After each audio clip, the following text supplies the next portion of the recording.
like to call this meeting of the Town Council to order for Thursday, September 24th, and ask that you would please rise and join me in the Pledge of Allegiance. I pledge allegiance to the flag of the United States of America and to the republic for which it stands, one nation, under God, indivisible, with liberty and justice for all. Thank you very much. We apologize for being slightly late. Our meeting ran over a little bit. At this point, I've got some sad news to announce. The Merrimack Town Council would like to offer our sincere condolences to the family and friends of Gene Weston, who passed away on Tuesday, September 8th at the age of 90. Gene worked as a secretary for the town of Merrimack for many years, as well as the town treasurer for 26 years. We would also like to express our deepest sympathies to the families and friends of Nancy Gagnon, who passed away on Wednesday, September 9th at 78 years old. Nancy served as president of the Merrimack Women's Republican Club, was a state representative, and was also elected as the first woman to serve on the Merrimack Board of Selectmen, where she held a term as chairman of the board. She and her husband Arthur Pete Gagnon, owned and operated Willow Pond Nursery in Merrimack for many, many years. Gene and Nancy will be sorely missed. The town of Merrimack also mourns the loss of Staff Sergeant Ronald Ouellette of the U.S. Air Force. Staff Sergeant Ouellette passed away at the age of 23 in a non-combat related incident while deployed overseas in Kuwait. He was a resident of Merrimack for several years and was raised in Londonderry, New Hampshire, where he graduated from Londonderry High School in 2015. He was assigned to the 42nd Aerial Port Squadron at Westover Air Reserve Base in Western Mass, where he received numerous military awards and decorations as an air transportation specialist. I would like to take a moment of silence for these people and their families, if we could.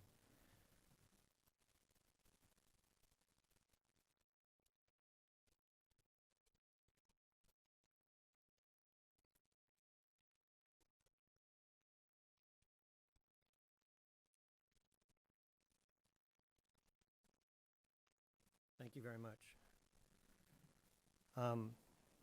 Final announcements from me. Upcoming town council meetings: Thursday, October 8th, 2020 at 7 o'clock is a regular meeting, and Thursday, October 22nd, 2020 at 7 o'clock, both here in this room, are regular meetings. Paul, do you have anything for us? Yes, I do. Thank you, Mr. Chair. Absentee ballots. The town clerk office strongly encourages persons wishing to vote by absentee ballot in November to submit their request for absentee ballots as soon as possible. An absentee ballot request form can be found on the town's website. Ballots will be available beginning September 25th. Town clerk office is currently in the process of issuing absentee ballots to those voters who already have requested them on file. Due to the large number of requests received to date, over 3,100, it is estimated that it will take approximately a week to fulfill the request. Due to the number of inquiries being received, we wish to inform voters that the general election is the same as the presidential election. There will be only one ballot in November with Republicans and Democratic candidates. Party affiliation is not a factor in this election. Persons who are not registered to vote and wish to register to vote absentee should complete the absentee ballot request form.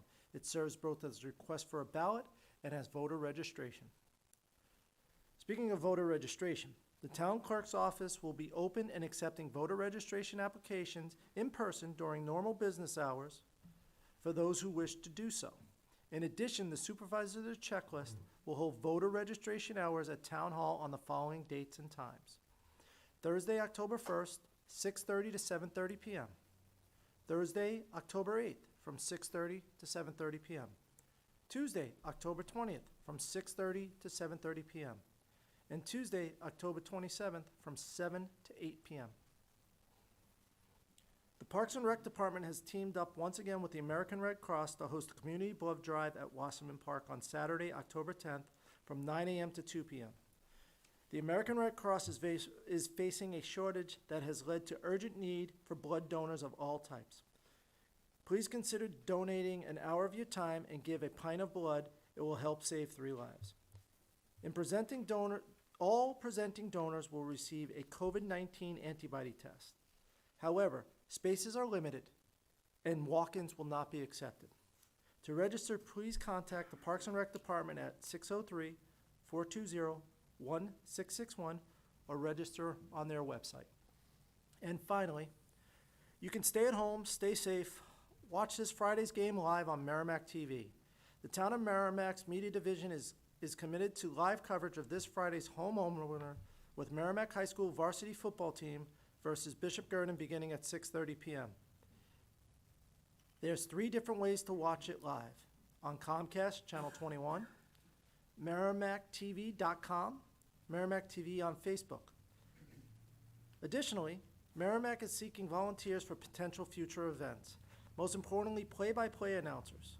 Come one, come all, test your skills. No experience necessary. Knowledge of the game is required, however, and basic information about teams is preferred.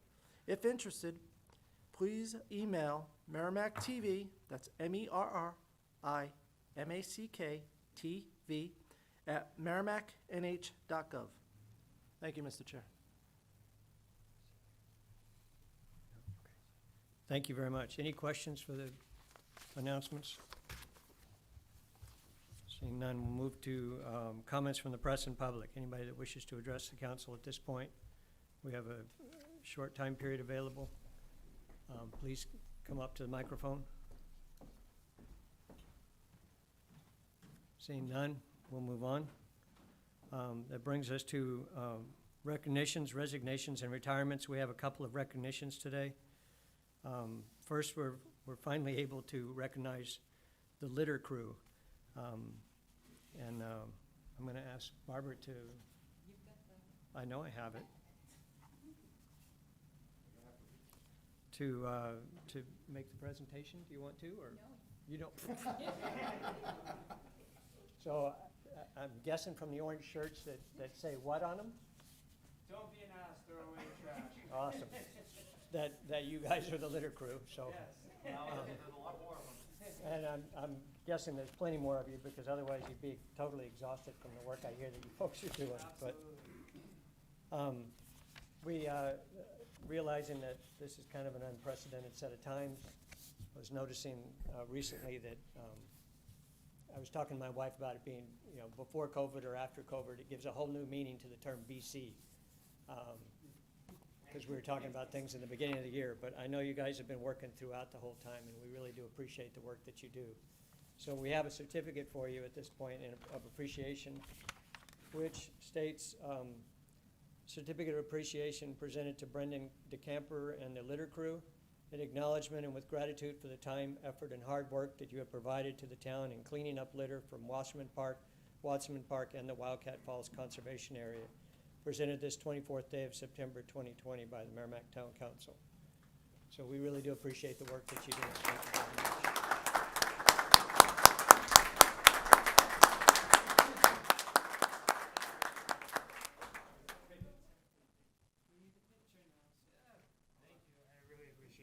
Thank you. We appreciate it. Shake hands. No, unfortunately, but wait, Stand over here. Yeah. we gotta look official if we're gonna do that. So thank you very much. Absolutely. One more? Okay. No, one more? We need a smile in your Yeah, eyes. smiling, exactly. Thank you very much, guys. We appreciate it.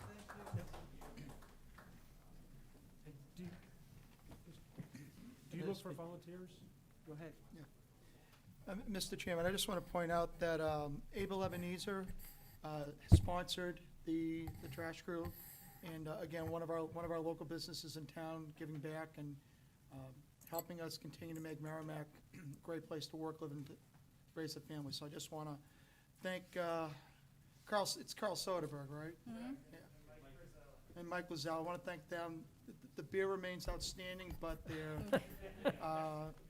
their ingenuity, community services. their ingenuity, and their ability to burn the ships. There's a couple of plugs. As it relates to keeping Merrimack clean is particularly noteworthy. So I want to thank them for their contributions. Thank you. Yeah, Barbara? And also, I'd like to take this moment now that I, copped out of reading the certificate. As a member of the litter crew, I would also like to just let everybody know it's not only Merrimack that this team goes out to. They've been going out almost every week out to the Portsmouth area, to clean up, Hampton Beach area, because you wouldn't believe the amount of trash that gets stuck in the sand out there. Yeah, they've also been to some of the parks in Nashua and in Manchester. So this team follows the trash all over the state. So, and it's really good to be friends with this group. So, thank you. Awesome. Thank you very much. Friendly, you had something to add? I was just curious how many people work with you and, There's like Can we ask you to go to the mic so everybody can hear? Thanks. So there's like a core group of 4 of us who manage and organize the events, and then we get from 12 to 30 plus volunteers normally. Of course, it's been a little weird with the COVID situation, but we're outdoors and socially distanced. We normally go out in just teams of 2 or by yourself, and we bring all the supplies to the events and water and snacks for everyone to make sure everyone's hydrated. And the reason we started it was just Kimmy was like, hey, look, Earth Day 2019, let's go out and clean up Wasserman Park, because let's do something for the environment. And we noticed how dirty it was, and we figured if this park's this dirty, you drive down the road and see cigarette butts and trash everywhere. So we just want to do our small impact. And I've learned, to change the world, you got to change yourself and the individuals around you, because that's the only way you're really going to make a ripple. So in a grander scheme, of course, we'd love to take this a lot bigger than what we are, but starting in the small town of Merrimack and expanding has just been, our goal. So it's just, like I said, anyone's welcome, kids, adults. We've had volunteers like as young as babies, puppies out there picking up trash with us, but we've had volunteers at 80 years old out there. So it's really cool to see the community come together, over just cleaning up trash, and hopefully we can inspire and educate the next generation of people just be cleaner than we are. you're awesome. Thank you very much. Yeah, no problem. You guys are awesome. That's an amazing effort on your part.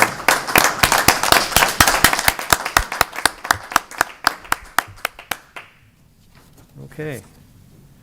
We also wanted to recognize today a town committee member, Matt Karen, a member of the Conservation Commission, was a member for quite a long time, and moved out of town recently and had to resign from the Conservation Commission. So we have a certificate for him as well, presented to Matt Karen in recognition of his service as a member of the Conservation Commission, in recognition of your dedication and commitment to public service during your appointment as a member of the Conservation Commission. Your service and devotion to the Conservation Commission has had a valuable effect upon this community, and we wish to extend to you our sincere appreciation for your outstanding performance of duty from January of 2012 through June of 2020.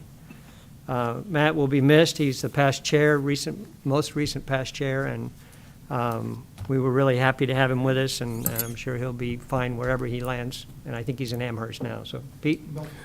Yeah, just one day, Matt Karen, Milford. a lot of folks don't realize the hours he spent, and you probably, if you walked the properties, you ran into Matt on his mountain bike, clearing trees, anytime there was trails blocked. His mountain bike group, he brought in to do a lot of volunteer work.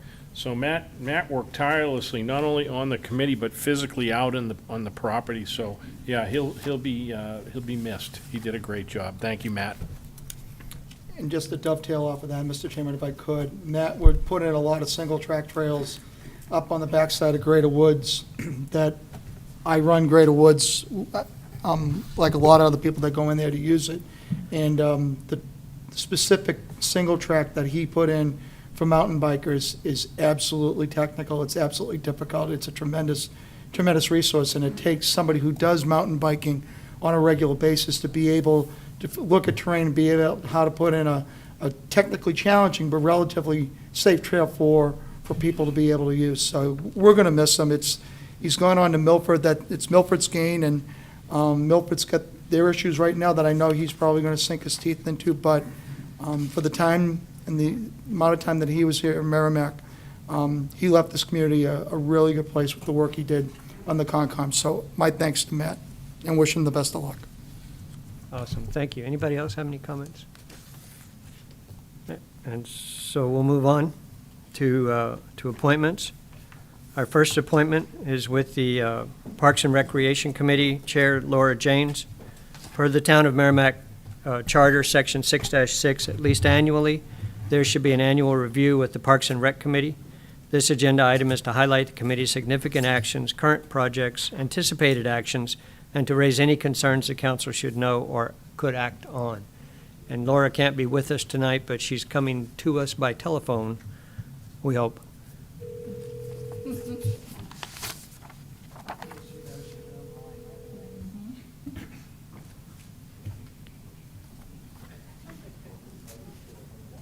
Hello, Laura, how are you? This is Paul. I'm ready, I think. Hang on, I need my speakerphone. Okay. Thank you. Who's this? This is Paul. Hi, Paul. And you How have the are rest, you? I'm doing good. You have the rest of the town council and the rest of Merrimack listening to you right now. Whoopee! Hey, at least I'm connected. I'm stuck here with a 5-year-old granddaughter full time now. Back to teaching. Hey, that's a change of pace, Thank you. huh? So Laura, welcome and thank you for joining us tonight. Thank you, Tom, for contacting me. Certainly a different world. Yeah, it is. And we're all working our way through it. So this is an opportunity for you to kind of give us a rundown of what's been happening and let us know if there's any special issues that we need to be considering or taking into account. So I'm going Right. to let you go. Okay, thank you very much, Tom, and greetings. I think that you have my review in your folders. Becky was kind enough to print it up for me. Uh-huh. And if not, that's okay, but what a year it's been, and I appreciate you calling me. I'd much rather be there, but my life is different right now. And the litter crew is amazing, and I'm sorry to hear about Matt Karen. Very good. Thank you. See, and now I can hear myself delayed. Oh my God, I got to close you down here. Okay. All right, so I'll stay with this. I won't listen to the computer. I get that now. All right, thanks, Tom. Bear with me. Okay. Thank you, Town Council, for your perseverance and commitment to the Parks and Rec Department and Committee. Matt Kasparius, the P&R Director, and James Galisano, Program Coordinator, have worked so hard and diligently to create ways to provide this year's recreation programs virtually and outdoors during these weird times. Luckily, our committee remains strong and committed and involved. We have a solid group before the virus. We met in January and February, then twice virtually since then. Otherwise, we haven't had our meetings. The membership still includes a rep from Town Council, the school board, MYA, senior club, and we have a high school junior and 6 members at large. So we have just 2 member at large positions open, and any age is welcome to join. Well, last year was great, Tom, filled with goals and plans and projects and programs, but 2020 pretty much stopped all of this in its tracks. It's been a very difficult year to plan and execute the goals that we had set with all these unexpected changes and consequences that escalated due to a bunch of factors. First all being no adequate day camp. That was a good decision, and it is important to keep an eye on these things. And then, of course, regulating and closing of the parks, the issues at Watson Park, who would have ever thought, but on the other side of the coin, it is still closed, and there's a lot of residents clamoring for it to reopen. Wasserman Park Beach actually did okay because Matt had staff on the weekends this summer and had very few problems overall. But up to date with the summer events, James and Matt provided 27 new programs over the summer, virtually and outside. The concerts in the park were pretty successful. 80 to 100 people per week attended. Of course, weather was not helpful, but people got more comfortable going out and being outside. And that same with the parks, with the movies in the park. 3 movies were well attended at Wasserman. So we'll see what the rest. Hopefully we have some plans presently underway to see what the rest of 2020 might include. Fall events, there's a proposal and there's a plan to have a Wasserman Park 5K obstacle course next Saturday. And if you look on the Parks and Rec link, there's more information about how residents can join that, and it will be an outdoor event.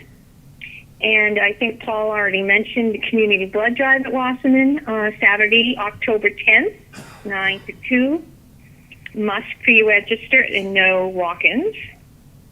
And tentatively, it has not come before you at this point. Already talking about Halloween. And Matt has some ideas on those to run it completely outdoors during the day on October 24th, 10 to 3. And we'll let you see that. You guys probably know more about these things than I do, but his ideas is to Merrimack residents only allow up to 300 total ever. Time the entry limits tickets to limit people at the different intervals at cabins. Participants could go from cabin to cabin to maybe do an activity. But again, we'll see. And then Nat did mention that Merrimack's 275th anniversary is coming up in April of 2021, and a committee has been created to plan for that. Meanwhile, there are several good, significant P&R projects that have happened at Wasserman Park Function Hall. COVID requirements. Am I going too fast or anything? No, we're fine. Okay. COVID requirements were developed so that we could reopen the function hall, which has been getting a lot of rental requests lately. And much thanks to the Rotary Club who finished painting the function hall. It looks quite spiffy now if you haven't been over there.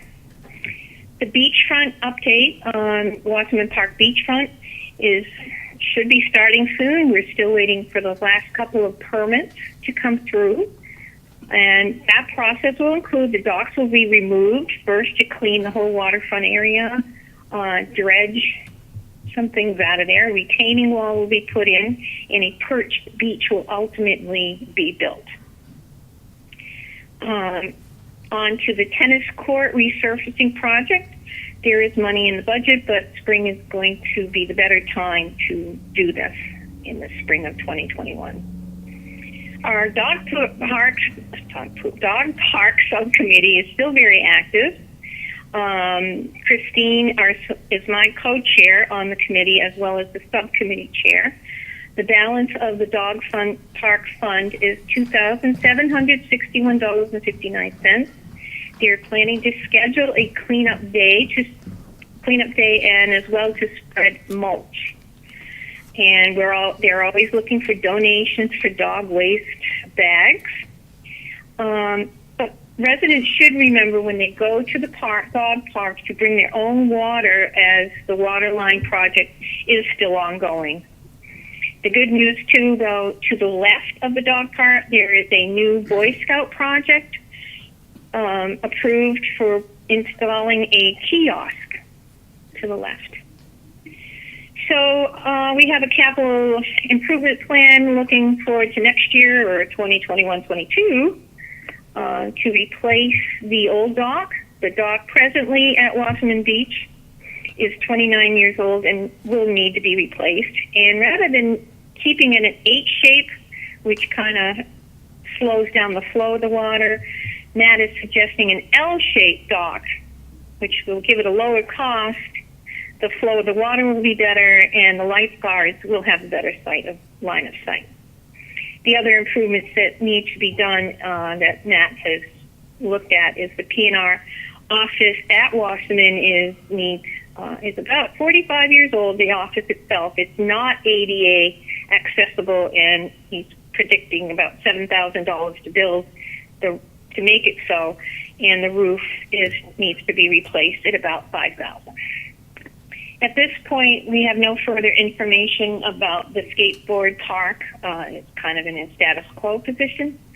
We still have good representatives from the current organizations. Maureen Hall, who represents the senior citizens, reports that the center is still closed and may or may not be open in the spring.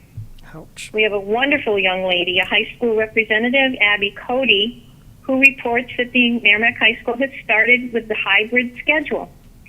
For those of you not familiar with that scheduling, it's 2 days in school, 2 days at home, and 1 day as a flex day. The classes are split in half, lower attendance in the school with social distancing.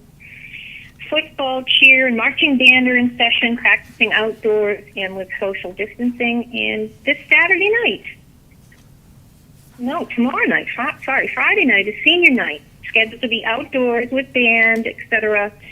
Tomorrow night at the high school. Rick Greenier has been the MYA rep for several years now, and there are some changes in the board of directors at MYA. They have elected a new president, Don Calabro, Brian Harris is retiring, and he dedicated his time and services for many years. And they do have a new secretary, Becky Hayes, and that leaves just one position open on the MYA board for a member at large. Shannon Barnes, our school board representative, has been a very busy woman with rolling out the Merrimack School District hybrid learning model. But she says sports are in session, and she'll have more on that as we see how the hybrid model goes. So you probably know a lot of this, but I just wanted to reinforce that my committee is very active and very involved, and it takes a community to get these things working. So thank you again for all your support and helping us with our goals. But with the uncertainty of COVID and its impact on Parks and Rec was huge. And I hope things settle down a little bit. So thank you for your time and the phone call. Awesome. Any Thank you. questions, comments? Yes, Bill Boyd. Hi, Bill. Hi, Laura. Thanks so much for your presentation. I appreciate it. Well, thank you for doing what you're doing. I do appreciate it also. That means a lot for you to say that. I appreciate it. The Senior Citizens Club, has there been any communications from any of our seniors in the community that are looking for something to do? I mean, I hate to put it like that, but That would be a good question, and I will get back to you on that. okay. I think all the trips, people are just staying put because of the age difference, I think. Okay. And, we've been Zooming, and sometimes that's a little tricky for a few people. No, I understand, and I'm sure there are things that could be done creatively in that regard. It was one of the things that popped out, the fact that Yeah. the club may not open till the spring, and I just think that's a long period of time for Right. our senior citizens not being able to socialize in person. So I'm, Right. for me, it's a mental health piece, Laura.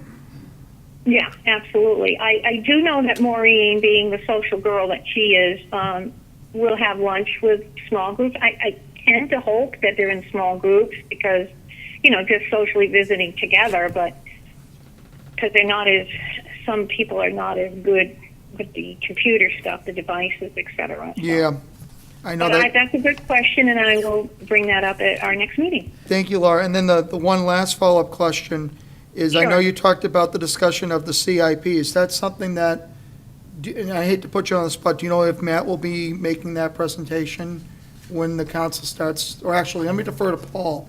Paul, is that going to be discussed?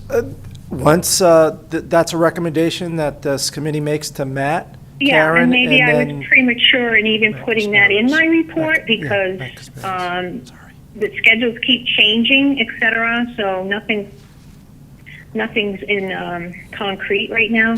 So it's due to me the end of the month, September 30th, and probably be at the council sometime in November, like we Okay. have done in the past. So yes, Okay. it has its But- steps. I understand. I just Right. wanted to clarify.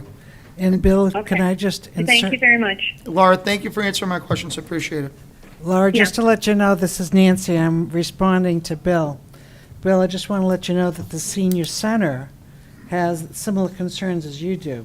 The problem is, and that's the site where the senior citizens used to meet, is that they cannot devise policies or procedures to ensure the safety of the clientele there, cleaning in Right, between, exactly. that kind of thing. Right.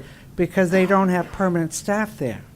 So Right. I think there's a recognition of the issues that you're talking about. And Right. unfortunately, the environment that is accessible for that is not Right. accessible because of the problem. And Steve Dembo had mentioned that to us, I think, a couple of months ago in Yep. that regard, regarding the Yep. sanitization of the facilities. Absolutely. Right, Okay. that makes sense, that makes sense. Yep. Good, Let me go to yeah. Lon. Lon? Is that Lon? Yeah. That's me, Laura. Hi, Lon, how are you doing? I'm doing okay, thank you. You have my total confidence in the committee, Parks and Recs Committee. I just want to say to the council and to the public how well put together the committee has been in my short sojourn with you. The contributions by the members are just spot on, and it is a very effective and very enthusiastic and very knowledgeable committee. And you do a fantastic job as chair. Well, thank you very much, Lon, and I appreciate that feedback, because I'm pretty proud of, I'm pretty happy with the committee right now. They've stuck with it, and we have a variety of different points of view that enter into it, and I'm really, truly blessed that they are like that, especially the secretary, which is basically how I made this report, but she remains dedicated, Michelle Creswell, who is also an EMT in the town. So, you know, a lot of these people have a lot of hats, and it's nice because we can hand over the baton more and more to other Okay. people. They have very many and a lot of creative ideas, but of course a lot of that comes from Matthew and James. So. Awesome. Peter? Yeah, can I just, Laura, go ahead, Lon. may I just follow up? Sure. I thank Counselor Boyd and Counselor Harrington for the concern about the seniors center and senior club. Several of us do keep in contact with each other, and yes, good. it's a bit egregious in terms of we don't see each other face to face much, but we're doing okay. I had quite a conversation with Scott Denbo about 3 weeks ago now, and he's well in tune with us. We're well in tune with what's going on, but as Nancy mentioned, staffing and whatever, it's just impossible to keep the place open as a center. Thank you. But those are good ideas, because it'd be interesting. I know that many seniors did go to the concerts at the park, and it's health issues and comfort zones, you know. So, but maybe some sort of a calling effort might be helpful too. That just occurred to me. Sometimes just reaching out with a phone call makes a big difference. So, I'll ask Maureen about that, if there's any kind of reaching out from their end too, to each other. Okay. Peter? Hey, Laura, question for you regarding the water line for the dog park. Is it started, or what's the status or delay? Was there a reason? Doesn't have a mic. I don't have, is this you, Peter? Hi, Peter. Yeah, it's me. How you doing? Hi. Good, thanks. Good. That's a good question. I don't have an answer on that, but they keep hitting rock and all this other good stuff, but it's in progress. Paul, do you know anything more about that, or anybody else? At this time, I didn't even know they were doing a water bringing the water out to the park, to be honest with you. I know that it's going to be very difficult because of the parking, where the water is, compared to where they need to go with it, through the parking lot or through the woods. Right. So, Right. that's why I'm surprised. Usually they talk to me about these things, and I have not heard anything about this.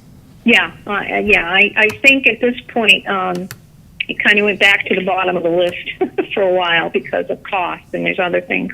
Okay, thank you, Laura. Thanks for all your hard work and everybody on the committee. Okay.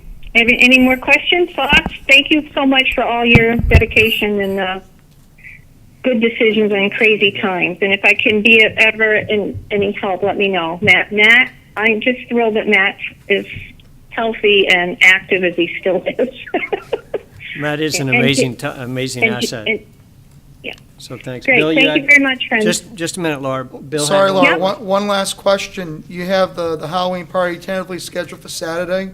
Is that looking more like a go, or are you still, is the committee along with Matt working out details for that? Well, he's going to present that at your next council meeting, I think. No, I think it's still up in the air. I don't know. how Okay, it's fair going. enough. Okay, Laura, thank you so much Yep. to you and the committee. Thank you so much. Yeah, Paul, and I know the meeting schedule is crunch, so we'll see. That's all I can tell you, because weather always enters into all of this anyway. Okay. All right, Paul- thank you, friends. wait, Thank you wait. very much. Paul's got one more comment. Bill, Councilor Boyd, Matt is working with the police department on some of the details about it. As you Oh, know, good. there is a lot of, we're waiting for the state to come up with a ruling on trick-or-treating. Right. The CDC has Right. made a ruling on trick-or-treating. We're waiting to see if the state has a Right, ruling on it. exactly. And if they do, we will follow that ruling and their Correct. guidelines. Correct. Yeah, correct. I see that. And so the next few weeks will be interesting with all these things. And I am working on the sidelines with Lynn on the polls. I'm not able to attend, which I'm not happy about, but that's what we are doing. And I'm trying to make sure we have enough workers at St. John Newman, et cetera. But she'll be talking to you later, I see. Okay, great. All right. Thank you so much, friends. I appreciate it. You're doing a great job, all of you. Thank you, and you are too. Thanks a lot. Thank you. Bye-bye now. Okay. That's one down. So next up is our annual review with the Planning Board, submitted by the Planning Board Chair Robert Best. Per the Town of Merrimack Charter, Section 6-6, at least annually, there should be an annual review with the Planning Board. This agenda item is to highlight the board's significant actions, current projects, anticipated actions, and to raise any concerns the council should know or could act on. Bob, welcome to the meeting.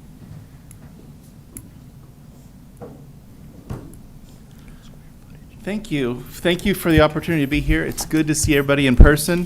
But Paul, there's a phone option, and you can't pick up and tell me that I could be at home right now? Sitting on this hard bench? We love seeing you, Bob. Yes. Well, no, actually, I am glad to be here in person. It's good to see everybody. This is the first time I've walked in the room since March. Hadn't been in here. And as I thought about that, sitting over here as the planning board chair for a while now and a planning board member before that, before this room was even built, that's probably the first time in 10 years that I had gone 6 months without being in this room. Being in this room, yeah. Without being in this room. So glad to see everybody, glad to be back here. Let me start off where I should always start off in thanking the staff. Tim and Robert and Casey are wonderful in support of the board with getting us all the information that we can and really working the process of people's applications for the planning board to go as smoothly as possible from an administrative standpoint and letting the board kind of focus on the substance. So like virtually every department I could point to in town, you've got some real superstars there, and they deserve a lot of credit and a big pat on the back. So let's see, planning board, we've had 10 meetings in 2020, and there's probably enough time on the calendar for us to have maybe 4 to 6 more, depending on how holidays and Thanksgiving works. So if we ended up at 15 or 16 meetings, that's less than the average year. It's usually 20 to 22 meetings. And of course, COVID is the responsible for us skipping a bunch of meetings. We did not meet as a board from March 3rd to June 16th because of the COVID. And then we started with remote meetings by Zoom on June 16th, and we've been doing 1 or 2 of those a month since then. So we've done 5 Zoom meetings as a planning board. And I was really pleased that Tim and the department were able to put together a plan for how we could do that, because we've got to look at a lot of documents, a lot of plans, a lot of visuals, and then there's a lot of the community that wants to weigh in on things that are before the planning board. But one thing that was on my mind all the way through the whole pandemic and the missing meetings was all of the folks with applications before the board, this is their business, this is their livelihood. Maybe the construction means jobs for people. Maybe the ability to open up their shop means jobs and income for them.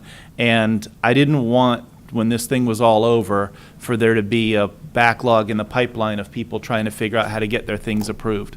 So that when they were all clear and ready to go and construct and put shovel in the ground, I didn't want the planning board to be any part of anybody's holdup. So I'm glad that we were able to start meeting by Zoom.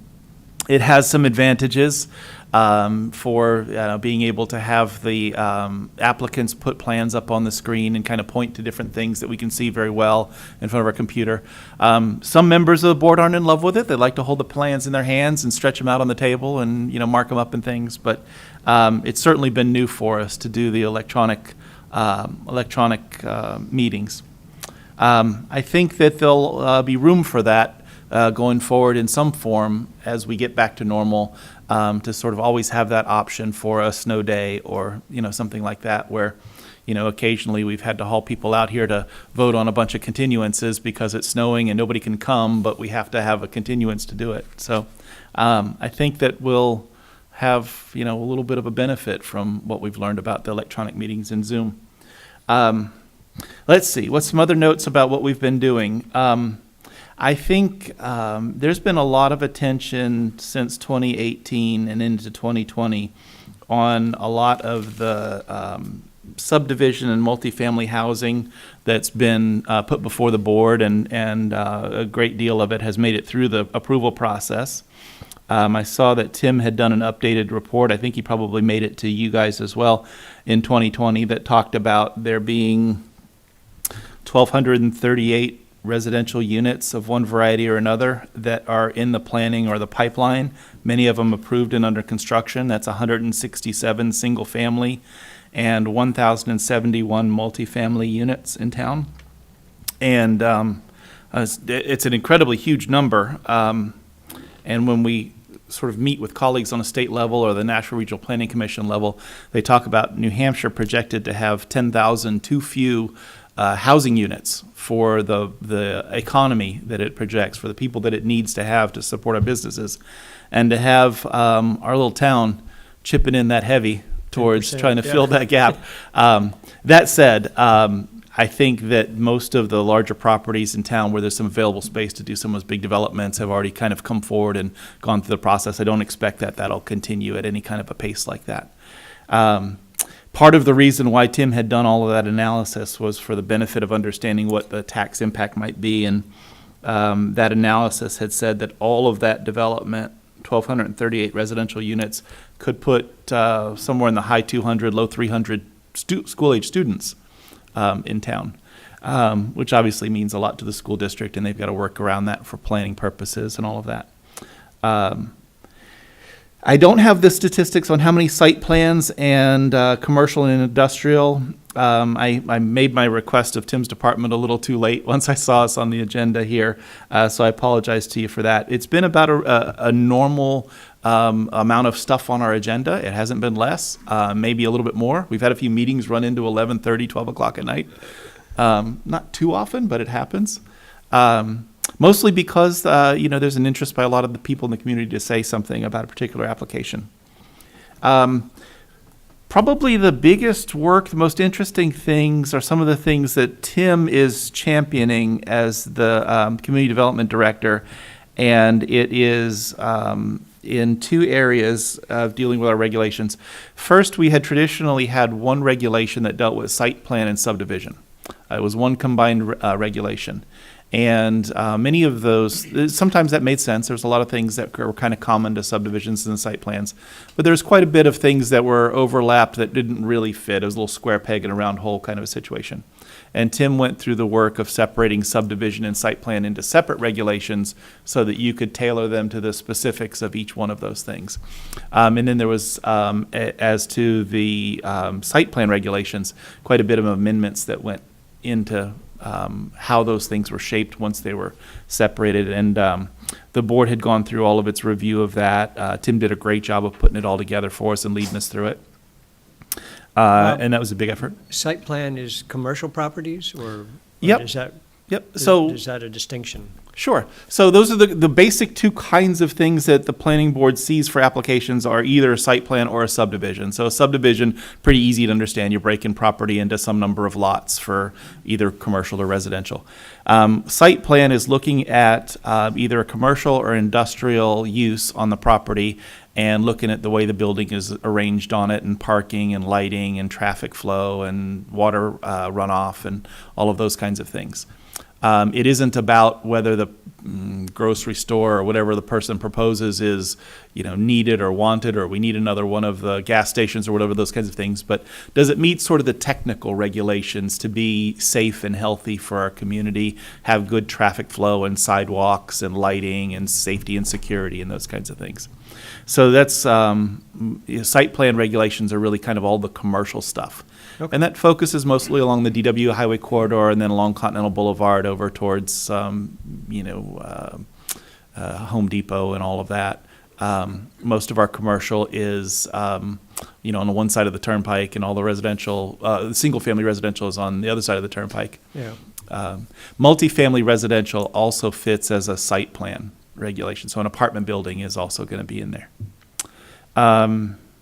So separating those regulations, it really kind of helps the applicant. I think my approach, Tim's approach, has always been an applicant ought to be able to read the regulations and figure out what's required of them. It really shouldn't be a mystery. It shouldn't be a puzzle.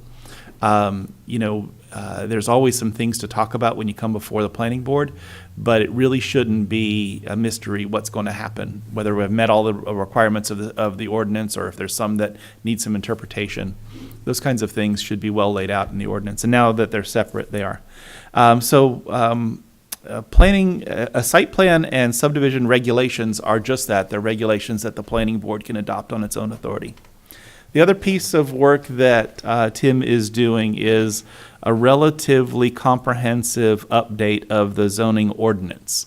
Now, the ordinance is not something that the planning board could adopt on its own, but it is something that we could prepare a draft and propose to you guys for further consideration, and that'll come forward. And then, so the zoning ordinance deals with what you can do where and what kind of setbacks you need and where you can do your signs and all sorts of things like that.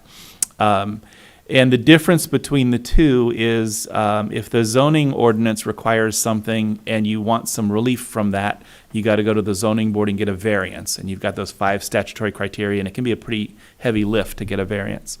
In the site plan and subdivision regulations, what you need is for the planning board to grant a waiver. And the planning board can grant a waiver under a couple of statutory conditions that are much easier to achieve than going to get a variance. So where you position something in which regulation is very important for applicants, because with some of the things that are required in a variance, it can be really difficult to get one. And you may be sort of de facto ruling things out by putting them in the zoning ordinance and requiring a variance to have relief from those.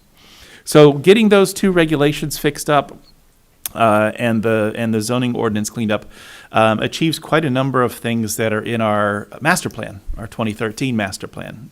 And a lot of that talked about the redevelopment of the DW Highway Corridor and how we were going to approach that and how we were going to approach more high-density development and some multi-use on properties where you have unique combinations of residential mixed with commercial and kind of a walkable approach to it.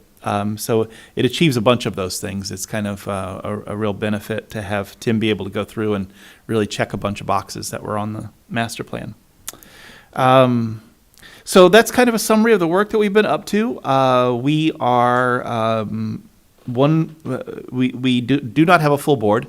We are 1 short on our permanent full-time members and 2 short on our alternates.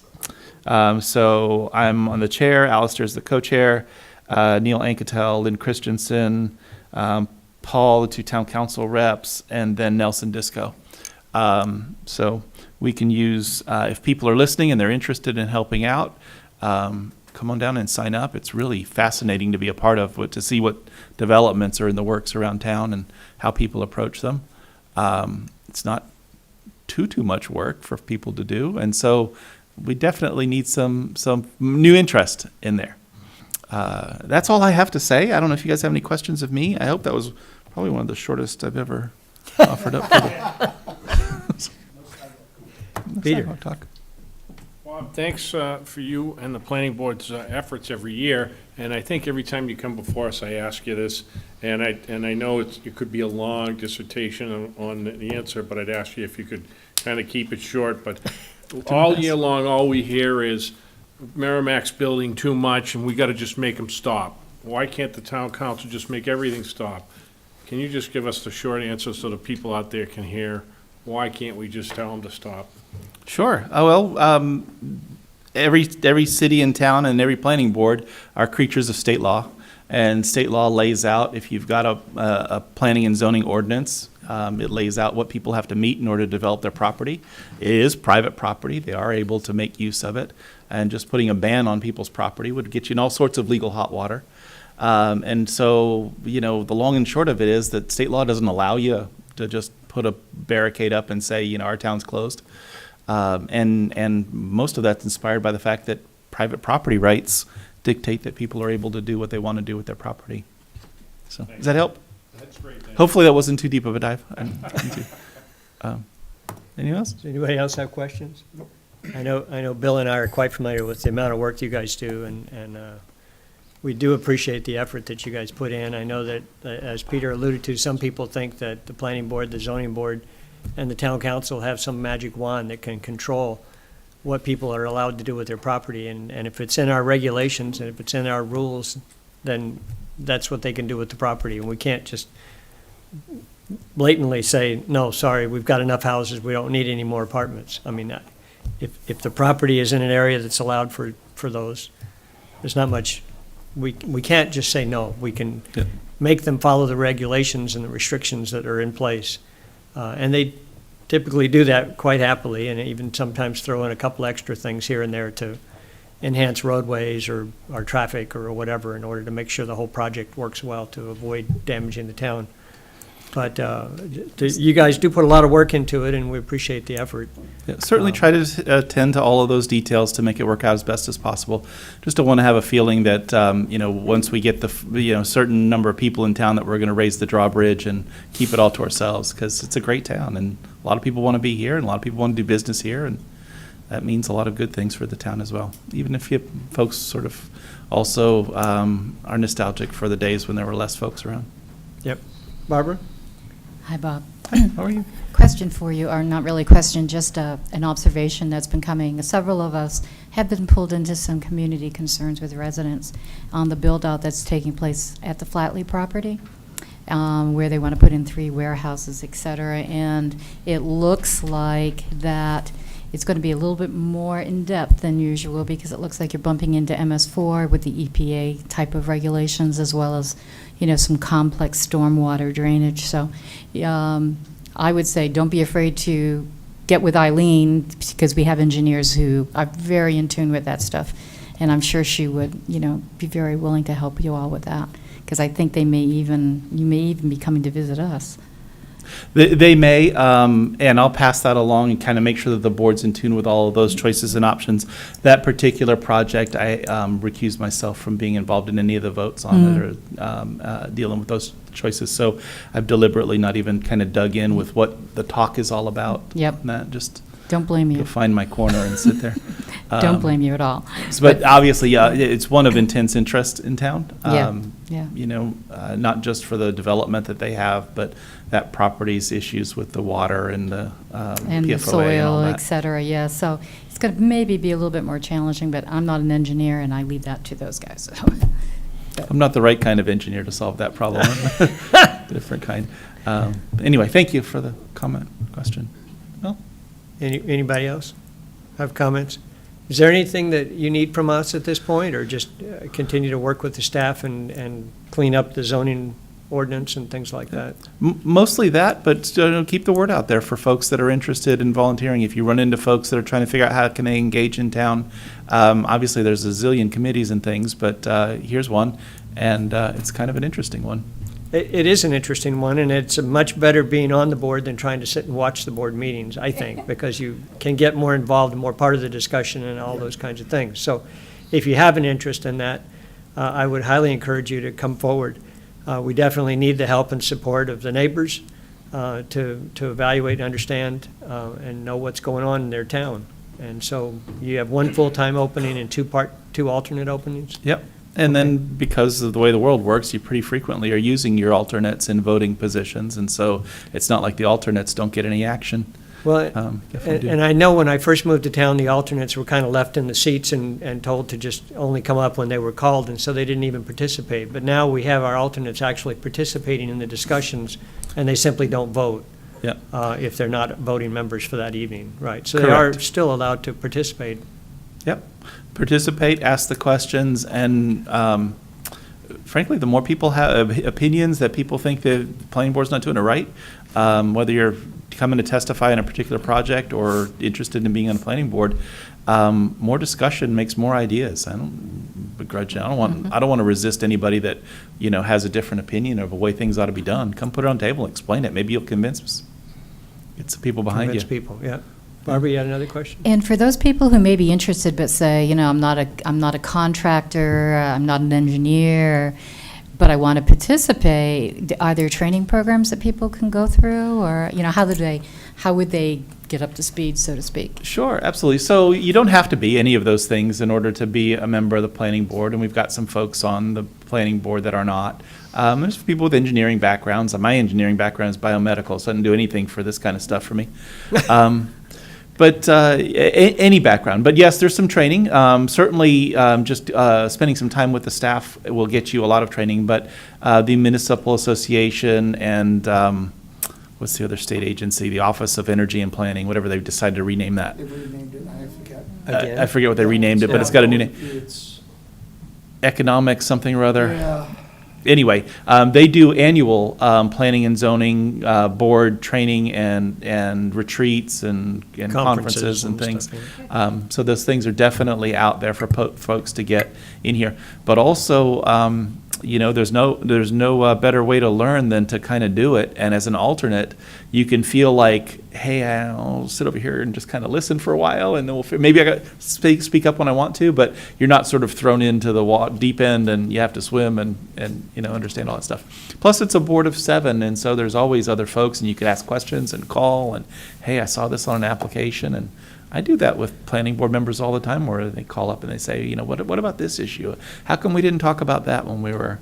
And, you know, we just talk through the ordinance and the regulations and why something was important to one application or not brought up in another one, so. Okay, great. Well, thank you very much for coming out. Hey, thank you And guys. I didn't know you could call in either, so. No, I appreciate keep you that on being the here, list. Bob. Thank you very much. Thank you, guys. Thank you for all you're doing with COVID and all the tough decisions that you're making. It's not easy to be in your position. I know I've said that before in other years, but I thank you for what you're doing. You take a lot of heat from the people who disagree with you, probably more than the planning board does. It's a thankless job, but you guys are doing great at it. Bob, thank you. Okay, thanks, Bob, appreciate it. That's my personal opinion, not the planning board's.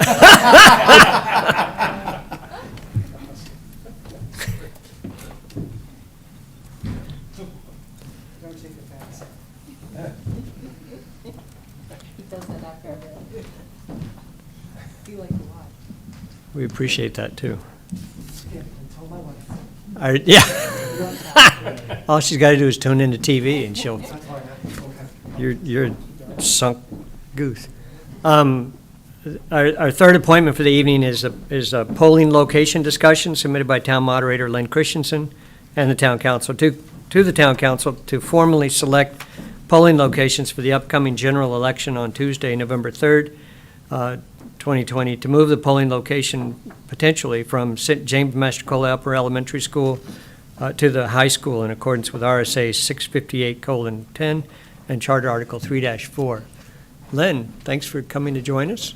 I know the general election is going to be a challenge, but I'm sure that you and Diane, our town clerk, are going to step up to the plate and keep us looking good as usual.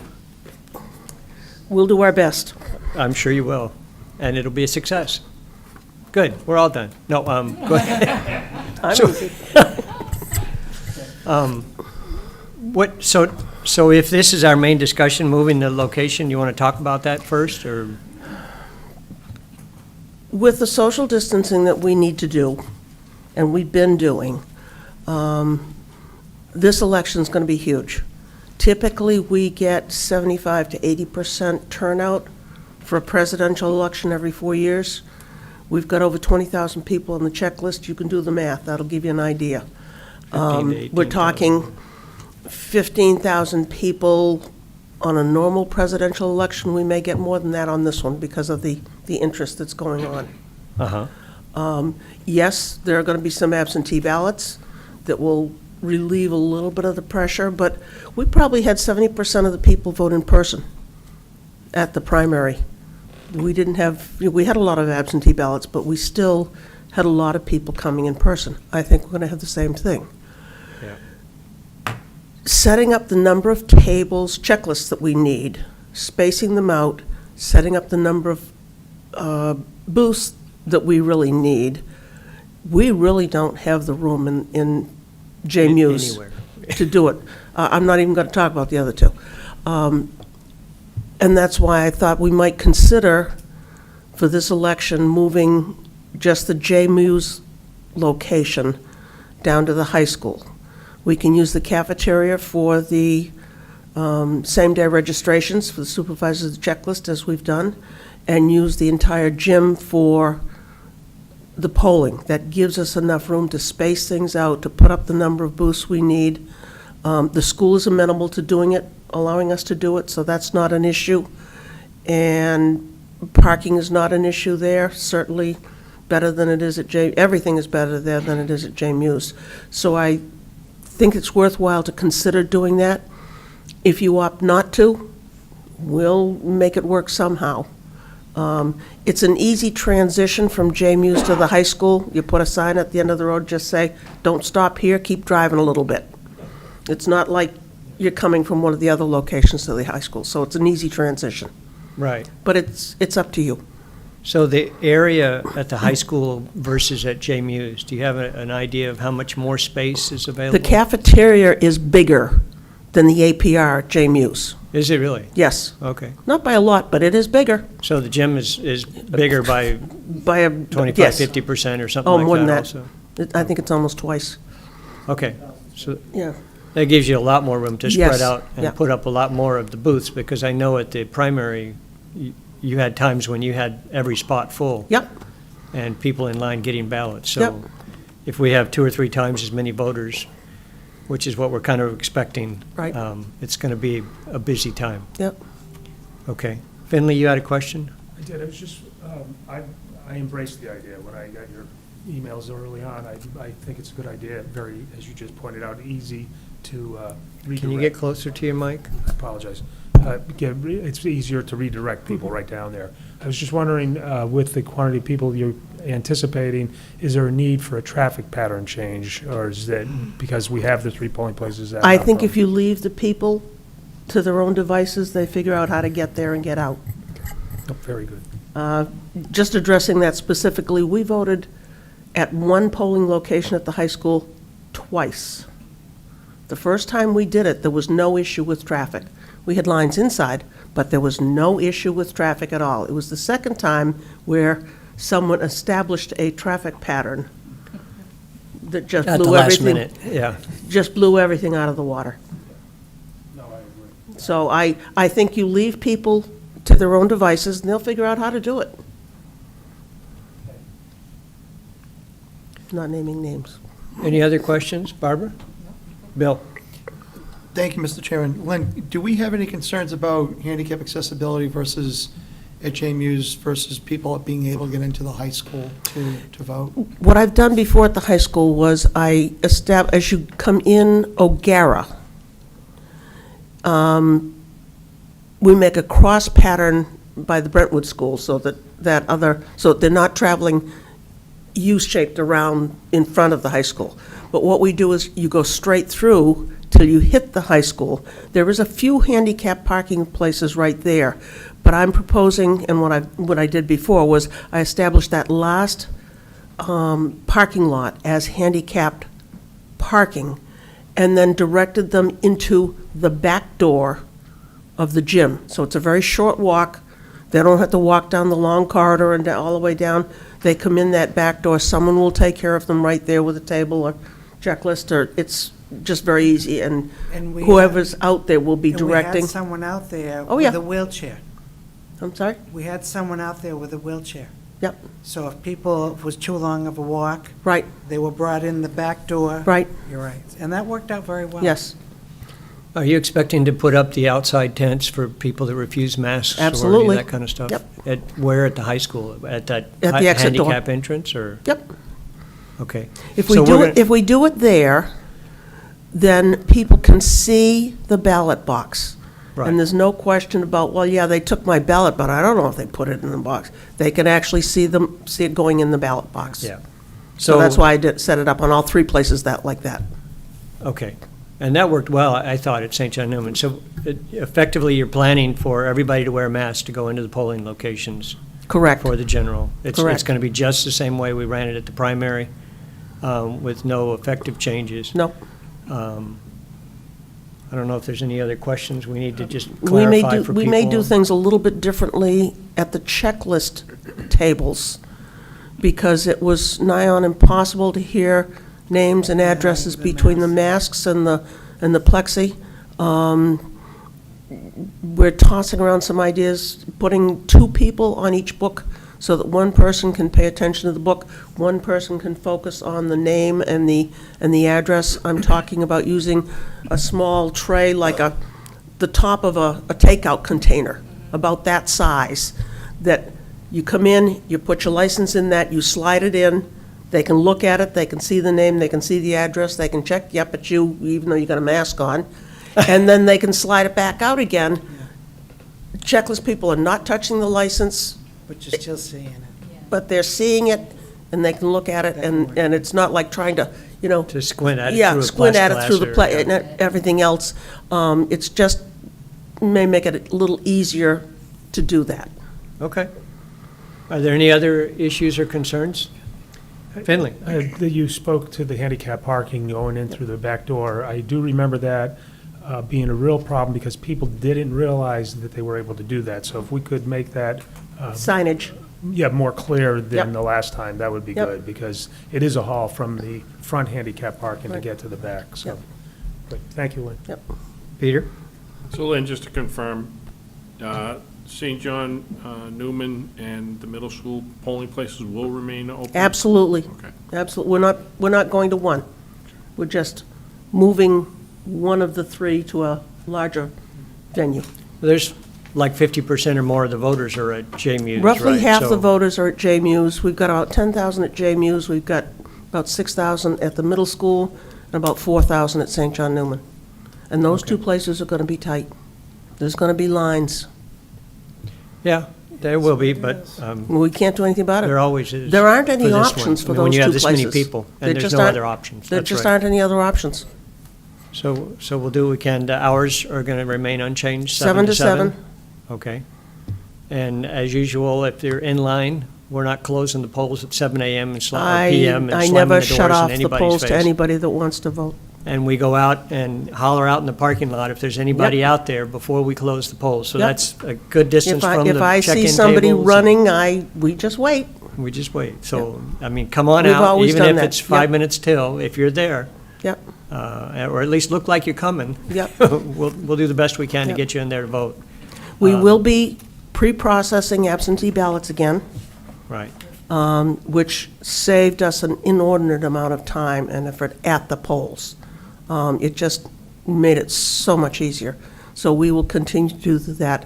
The other benefit of doing the pre-processing is if we're doing it at the polls, we have no way of doing anything about a rejected ballot. I'm sorry, you didn't sign the affidavit, your vote isn't going to count. Pre-processing, we caught those. Yeah. And we contacted every one of those people and said, your ballot's been rejected because if you want to remedy it, come down to on town down. hall. And it was interesting, we had a couple of people say, oh, for the primary? Oh, I don't care about the primary, I just care about November. Okay? Okay. Thanks for voting. And the Oh, ballots have come in, and so town clerk is going to start, if you come in and you want one, you'll get one there, but she's going to start mailing the over 3,000 requests out, and there's still requests coming in. And that's just requests for the ballots. Last time we got a lot of requests, but only received about half of them back. Right. So, I mean, by all means, send it back in. Yep. Are we still accepting ballots at the polls Yes, like we did at Yes, the primary? yes. So if you can't get it back in, or you're not comfortable that mailing it 3 days. don't mail it the week before. The week before, Yeah, don't just even bother, just bring it in. or- Either deliver it to town hall yourself, or bring it to the polls. Okay. Any other questions? Peter, Do we need a motion on this? we need a motion to move, yes. Okay. To establish. But, I mean, Yeah. Finley had a question first? No, I just pointed Peter for you. Oh, okay. So Bill pointed too. Hot dog. You want me to make a You want to make a motion to move it from the Yeah. upper elementary school to the high school? I'd make a motion that the town council formally select the polling location for the upcoming general election on Tuesday, November 3rd, 2020, to move the polling location from the James Mastrocola Upper Elementary School location to the Merrimack High School in accordance with RSA 65810 and Charter Article 3-4. Second. Moved by Peter and seconded by Barbara. Do you have any other comments? No, sir. No. We'll call for a vote. All those in favor of that transfer signify by saying aye. Aye. Any opposed or abstaining? That passes 7-0-0. Diane, do you have anything you'd like to share with us relative to absentee ballots or the upcoming election? Or, I mean, I appreciate you being here, so I didn't want you to think we didn't recognize you. I think Paul covered it all in the announcements, Okay, so that was good. Thank you. thank you very much. Thank you, Len. Diane, thank you.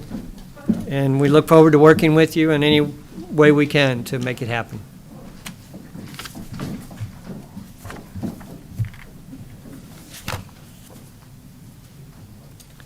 That brings us to a public hearing, but we don't have any scheduled for tonight. Legislative updates from state reps, seeing none in attendance. Town manager's report. Thank you, Mr. Chair. The Merrimack Town Hall building will soon have new lights. The lighting is being converted to LED lights. Public Works held a kickoff meeting with the contractor and expects material to be delivered towards the end of October, with installation following shortly thereafter. All interior and exterior lights around Town Hall campus will be converted to LED, including the ambulance garage, Abbey Griffin Park. The budget for the project receives about $19,000 in rebates from Eversource. The biggest rebate, though, will be lower electricity costs as we move forward, as we have seen with the streetlights. We cut our electricity bill in half when we went to LED with the streetlights. So we're looking for, even if we get 40%, we'd be happy, cutting down the electricity. As well, the wastewater treatment facility is commencing an LED lighting project as well in the compost building area, which will reduce energy costs and improve safety in the area. The project will save more than 42,000 kilowatts annually and pay itself back in over a 15-month period. The project cost is about $32,500, with about $24,000 of that being offset with the former rebates from the contractor and Eversource. The net cost to the town of Merrimack or the waste treatment facility or the wastewater treatment fund is about $8,000. Babuzik Lake Road Sewer Reconstruction Update. The project is nearly complete with minor cleanup of the project and paving of the top course remaining. The paving is scheduled for Tuesday, September 29th. 3 of the 4 new sections of sewer have passed all testing requirements. The 4th section will have its final testing performed tomorrow. Once approved, Public Works will send out notices to the abutters requirement to connect to the public sewer system. Drainage work that was required on the project has also been completed. The project finished under budget. Awesome. Old Blood Road update. Work is nearly complete and the final paving is expected also on Tuesday, September 29th. Utility work remains to be completed by Consolidated Communications so that the existing utility poles can be removed. And that has been a problem throughout all our construction processes with the utilities. We've been ready to go on a lot of them. As you know, the Bedford Road Bridge was delayed because the utility companies didn't get in there and do what they were supposed to do. Old Blood Road right now, we were delayed a little bit because of Eversource, and now it's Consolidated who's delaying it. So this is becoming a known factor when we do these projects, and we're trying to hold them to deadlines that established upfront in contracts. So we're trying to remedy the situation with these kind of projects. And lastly, Public Works is completing the required MS4 annual report that is due to the EPA on September 28th. The report outlines the town accomplishments towards compliance within the past year of the MS4 program. The report will be posted to the stormwater page of the Public Works website after it's been submitted to EPA. Thank you. Awesome. Does anybody have any questions for the town manager's report? Town council members, I'm sorry. Finley. Paul, what did you say the total cost for the lighting at wastewater was? Total cost was $32,500. Thank you.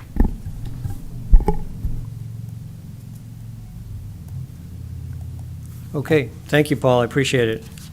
Eileen is not available. I didn't mention at the beginning of the meeting, Eileen's not available tonight, and so Paul, as the assistant town manager, is filling in as our town manager. Appreciate your efforts there, buddy. Thank you very much. Are we set to go forward? So our first order of business, we don't have anything on the consent agenda. First order of business under old business is the Merrimack Youth Association discussion / out-of-town participation submitted by MYA President John Calabro. MYA discussion regarding the use of out-of-town participants to help programs thrive.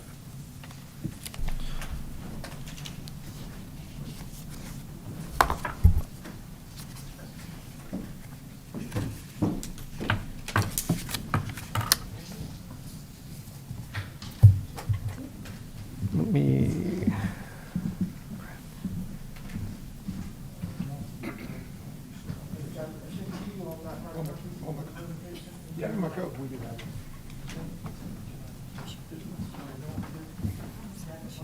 I'm getting too much mail.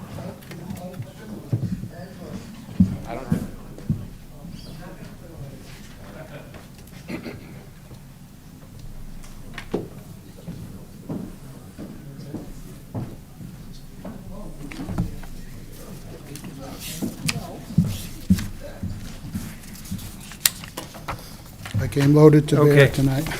Thanks, John. I will, let me go into the presentation mode, so it's as big as it can be.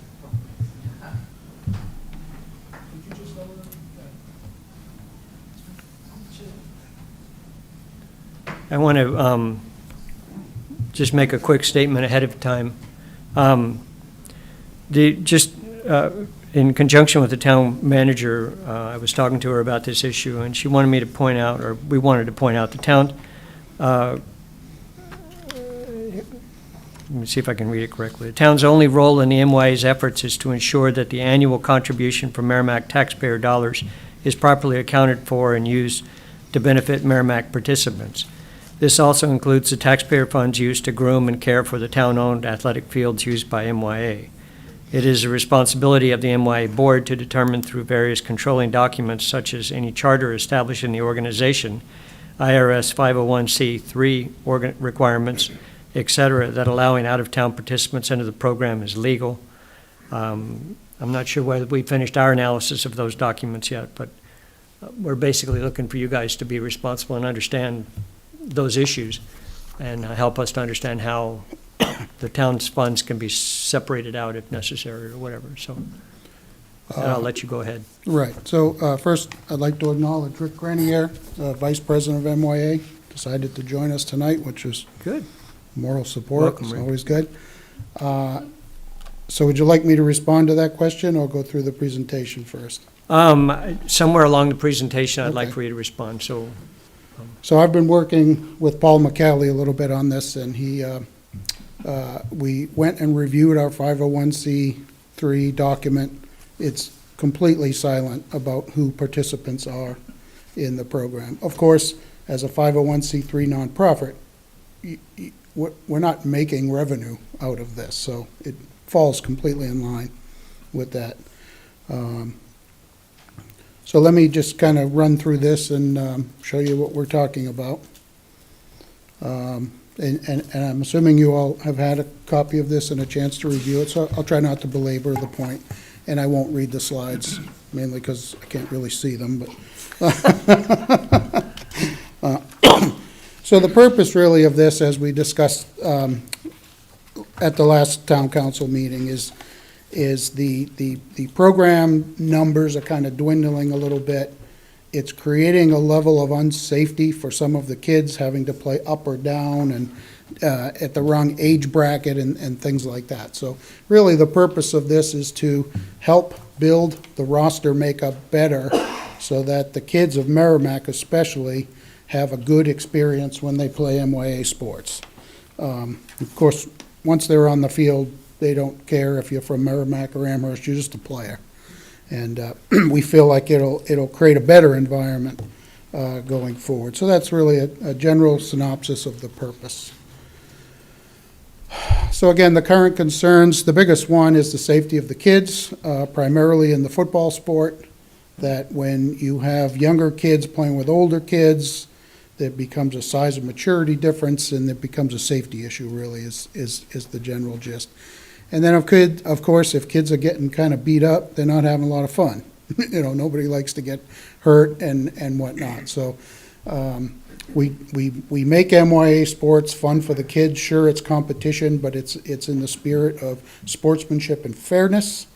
And the goal is, you know, for a kid to have fun, that he enjoyed playing the sport, that he's interested in coming back and doesn't get turned off by the program. And that's really what MYA is all about. That's really what we strive for. And then, of course, improper competitive environment kind of fits that same bill. So when you have,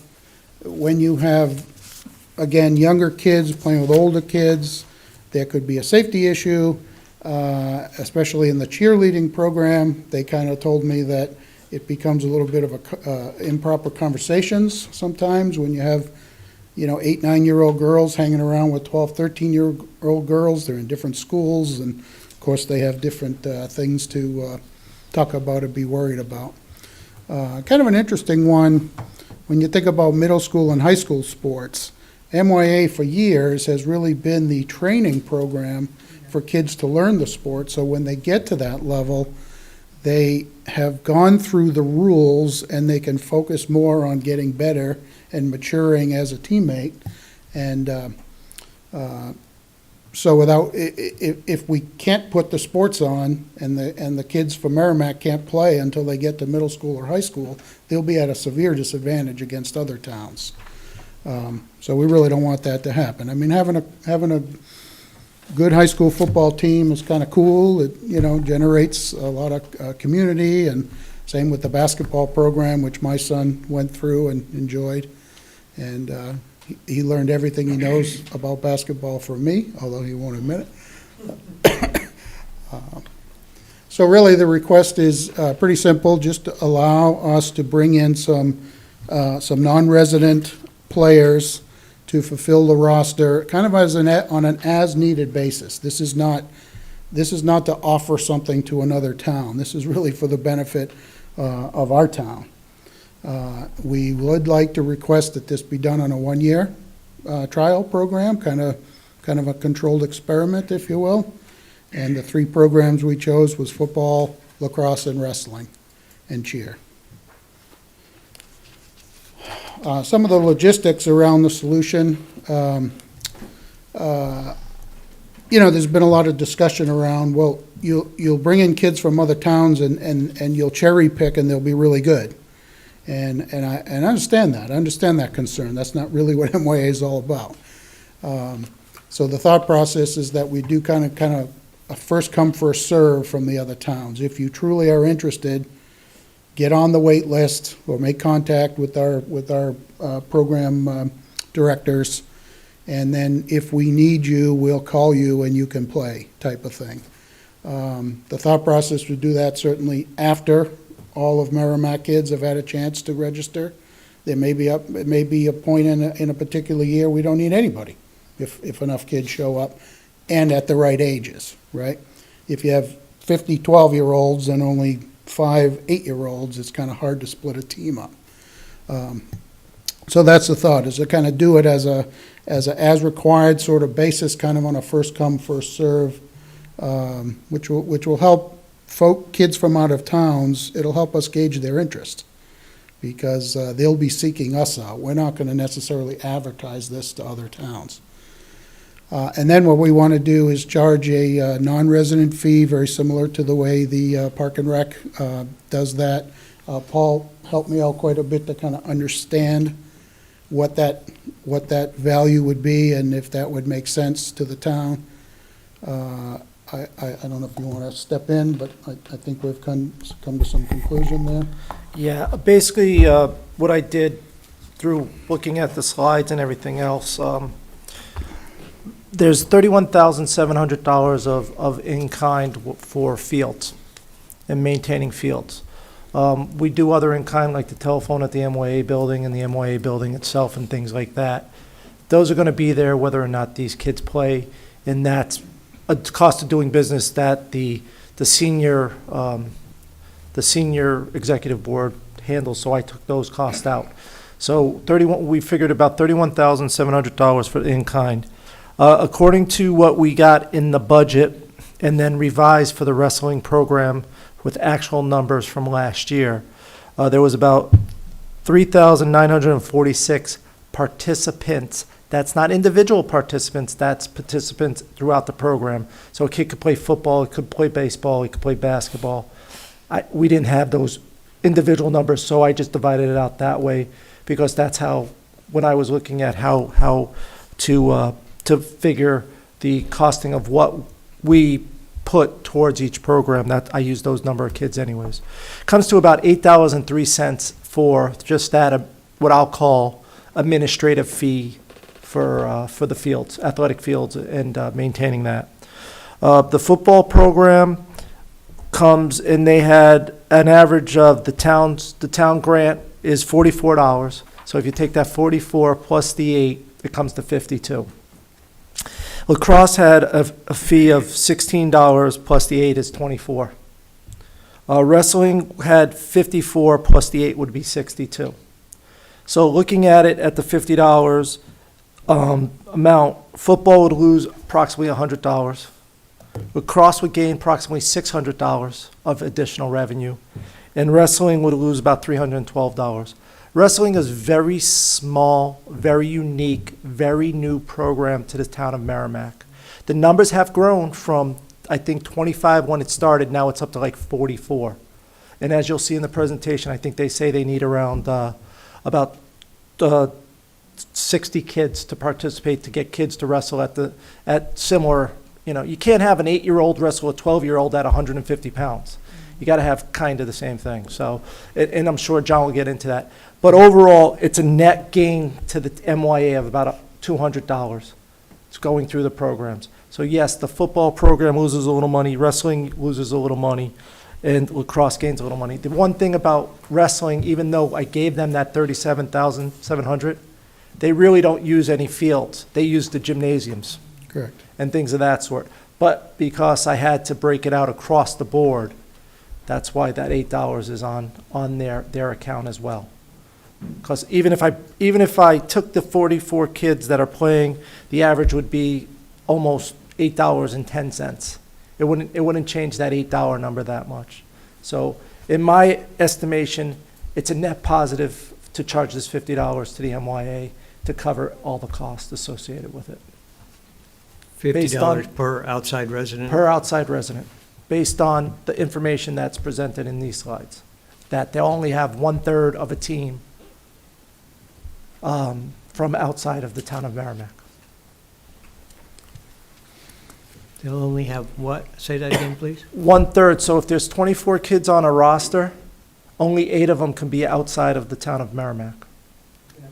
That's their proposal. what they We're proposed. proposing that the overall participant makeup of any sport should only be no more than 1/3 of the roster.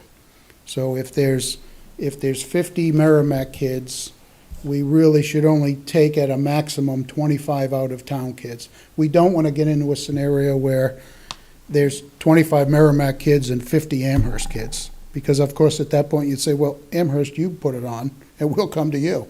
So that clearly won't happen. But we thought about a cap. right? So we don't want to run wild and make our programs huge because we got kids from New Boston and, places I guess I don't even know about. But, so we want to try to control it and cap it. That's the idea, right? So it's a supplement to the Merrimack sport. And if that doesn't work at about 1/3 the roster, we would start considering just ending that sport because obviously there's no interest or not enough interest. Wrestling's a great example, right? You can say, well, gee, only 30 or 40 kids, 50 kids participate. Why bother? But those are 30, 40, 50 kids that want to wrestle. And as mentioned last meeting, they probably have some maybe parental affiliation with wrestling. That type. The gentleman who started it is a wrestler, Gary Krupp, and or he should have been because he's huge. But so he did a great job bringing the sport in, and the kids enjoy the heck out of playing. The problem with wrestling is it's a double prong. So not only do you kind of have to be age appropriate matchups because it is an individual sport. You can have an 8-year-old that's 50 pounds and an 8-year-old that's 150 pounds, and you can't really put those two together because, again, the smaller kid is going to get hurt. He's not going to have fun. So with wrestling, the supplement does two things and kind of keeps the sport fresh for everybody. That's the idea. The other logistics that we thinking of doing is we're going to collect those funds and kind of use them for the greater good. So no one sport is going to overly benefit from accepting out-of-town players. We want to use it to help MYA enhance the experience overall and do enhancements to the town, lights, irrigation system, something like that. I thought that was kind of fair, right? If we get enough of the extra money, we could lower registration fees, which would again benefit the Merrimack, the parents of the Merrimack kids, things like that. So that's a general gist. The rest of the slides, I asked each program to kind of put some detail together, kind of describing a little bit of what their problem is, what their numbers kind of look like. And there's a lot of details on these slides. I asked the programs, for this current season, especially football, who is about to start, they need 18 kids. So they have about 77 football players. They're looking to bring in 18 kids. That's only would be roughly 20% of the roster makeup, well under the 30%. And lacrosse, of course, doesn't start till the spring, but they would anticipating needing about 15 or 20 to make a full program. They don't have to go that far, but that's the anticipation. Wrestling, that's a winter sport. Typically, they have anywhere from 40 to 50 Merrimack residents. They would like to get that to 75. So they would be interested in bringing in 20 or 25 wrestlers to kind of even the playing field out for that sport. So they might start approaching the 1/3 level. I'm not so sure they're going to get that interest from the other towns, but that would be their desire. That would allow them to put on a full program. It would allow them to share the wealth when they go to outside tournaments, because it's really a tournament-based travel program, if you will. In town during the week, they practice each other. They wrestle each other for practice, and then they'll go to tournaments. They sponsor a tournament themselves as part of their fundraising effort. So the numbers for this season, if I took a snapshot in time, is nowhere near approaching what we want to set kind of as a guidance or a limit of the 1/3.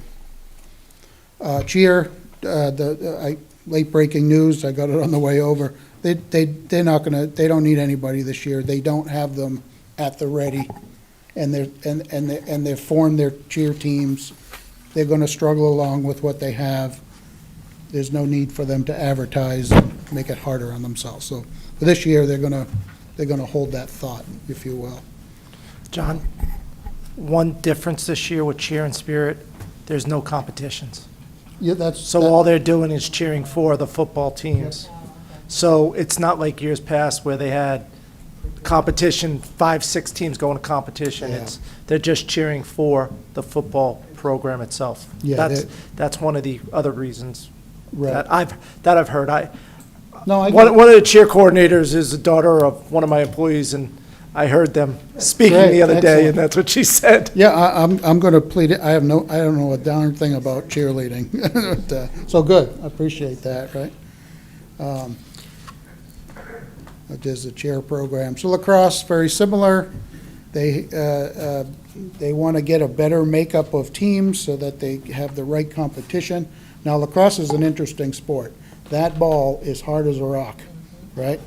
And if you have an older kid, a 7th or an 8th grader, zinging that ball by a 5th grader, the 5th grader probably doesn't even know how to get out of the way yet. Talk about a danger, right? Might catch it right in the neck, right? Which would be awful. So that's very much a safety issue on that particular field. And then when you have to have players move up or play 2 games or play more time than they probably should be, again, fatigue causes injury. And so that's, so none of this is really like, I want to build a huge program. It's really, I want to have a fun program for the kids. I've gotten assurances from everybody, and they're probably sick of hearing my questions. But and then there's some of their numbers. They typically have about 150 or so. So their numbers have been going down a little bit because, again, if a kid plays up or plays down or is on a team with too many players, so everybody gets like 2 minutes of play time, they don't have a lot of fun. The parents get annoyed because they go to the whole game and they see their kid out there for 2 minutes, and then they have to sit there for an hour watching everybody else. That's what lacrosse has had to do. If they want to have, I don't know the exact numbers, but if they want to have 15 kids to make a good roster, but they have 20 sign up, so they really can't make 2 teams, they have a team of 20. And then all 20 of those kids don't get as much playing time as, the parent would like them to get for the $200 fee. So by allowing out-of-town participant in that scenario, they could make 2 appropriate teams that everybody gets enough playing time, everybody's playing age appropriate, and again, it's just more fun for the kids, and they stick around. They don't drop. Wrestling, very similar, and you can read the detail. I think we've spoken that through.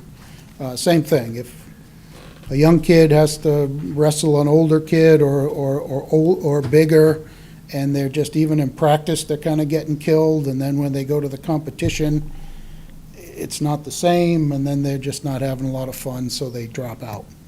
And, as we all know, we're noticing kids are dropping out and playing video games, right? So, part of MYA is to create some athletic opportunities for kids to, quote, get them off the couch, if you will. So that's the general presentation, and if you have any questions, I'll be happy to. Nancy? Just a couple of things. One clarifying question and then a couple of comments. When you say the $50 fee, that's on top of whatever the Merrimack resident would pay That's for on top, registration? right. So that's additional? Right. Okay. First of all, I think there's been a lot of due diligence used in the decisions that the board has made because you have really considered the concerns that we expressed during the last meeting. So I thank you for that. I think the rationale is appropriate, the balance of safety and fun, and why you feel it's necessary. I like the one-year trial because I think that provides an area of comfort, at least for me. And it also, I think you're gonna find things that you didn't think of. That's correct. That's why I want to control the There will be experiment. parental concerns that you'll, I'm sure, hear. Why is that Amherst kid playing more than my Merrimack? You can expect that, but there probably will be other things too. So I also like the fee, and I think the bottom line is related to what Tom's statement was at the very beginning. We really can't determine for you policies. Correct. as a council, what we have to be concerned about is the monies that are being provided to the MYA through the budget really addresses sufficiently the concerns of the Merrimack participants, Mhm. and not taking away or having any of that money going to non-Merrimack residents.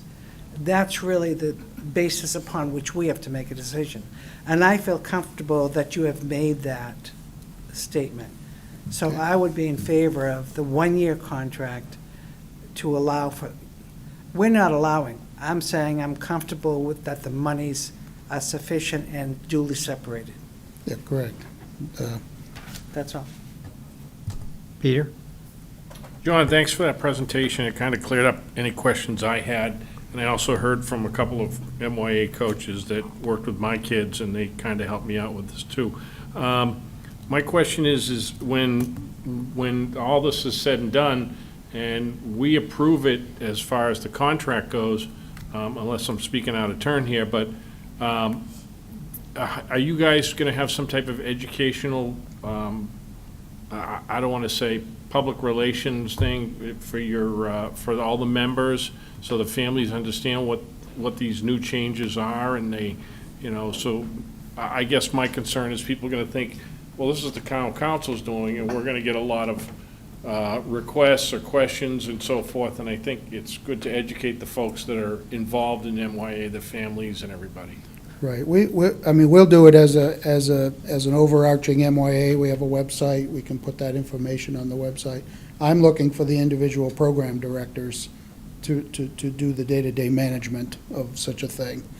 And I want to watch for the year, as you said, Nancy, and see how it goes.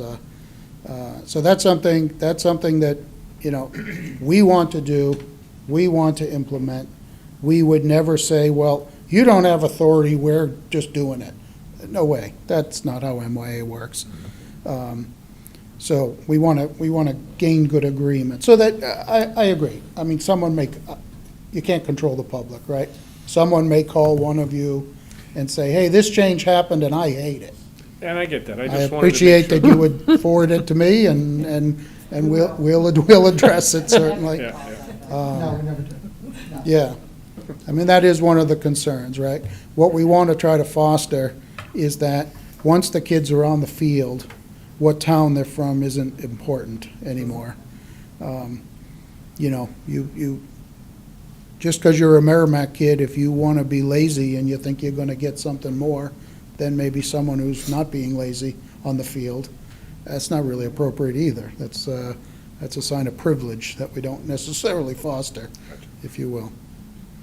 Thanks. All right, you're welcome. Thank you. Okay. Lon? Thank you, Tom. Yeah, I have a lot of concern about this, and I guess I'll just articulate it the way I usually articulate myself and just tell you what I think. Sure. When you were, the one cogent thought that caught up with me, or maybe reinforced where I shouldn't be going. When you talk about your football program, your detail on your football, you talk about this is a 6-year problem with at least the football program in terms of shortage of players or making it very difficult to make your teams. Right.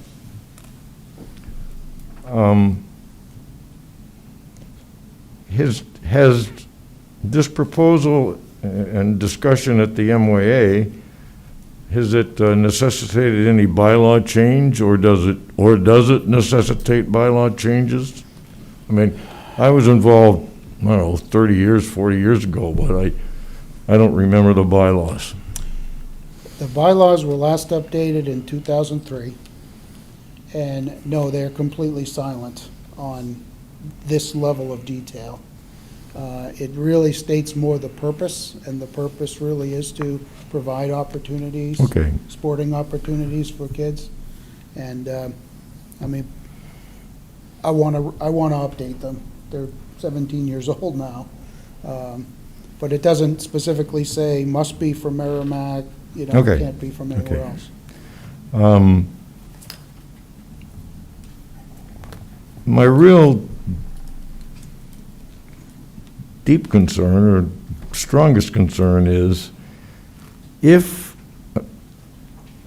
a community the size of Merrimack can't, if the children or kids aren't that interested in this type of programming, perhaps it's time to consider changing the programming. Well, that's a possibility. And the other concern I have, and creates negativity in my mind about your proposal, is the amount of support Merrimack taxpayers have given to the MYA over, I think we just celebrated 50 years last spring. Correct. And yeah, we're talking about thank you, Paul, for the analysis fee, but it somehow, I can't make it fit for me in terms of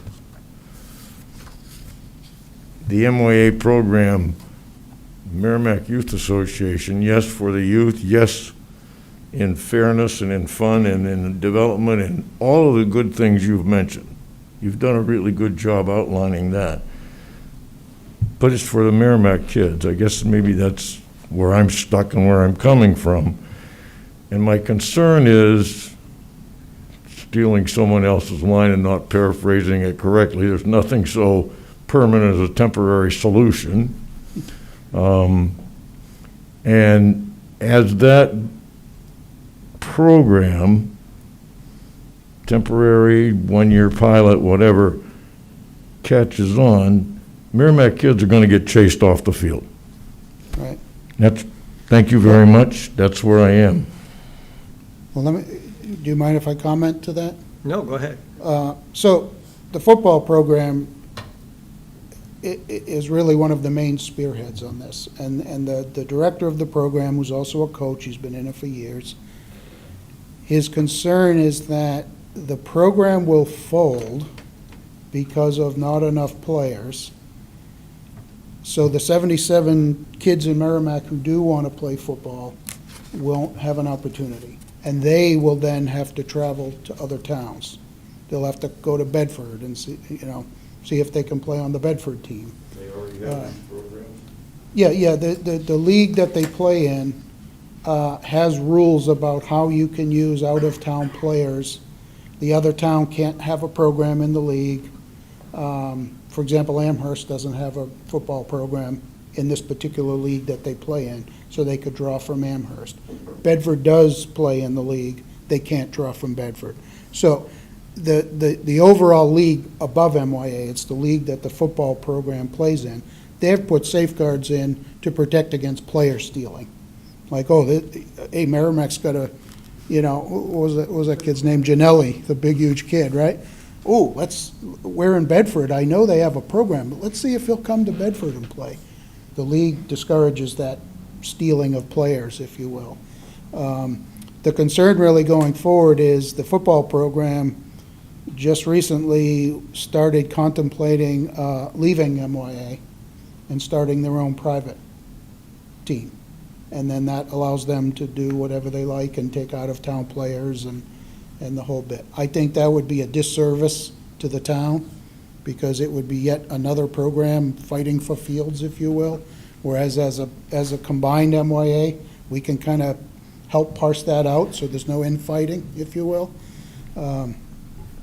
So part of this proposal is to not make things like that happen, is the idea. Right, and that's exactly where my thoughts lead me in terms of if that's going to be the case, then privatize MYA or privatize a particular program. Right.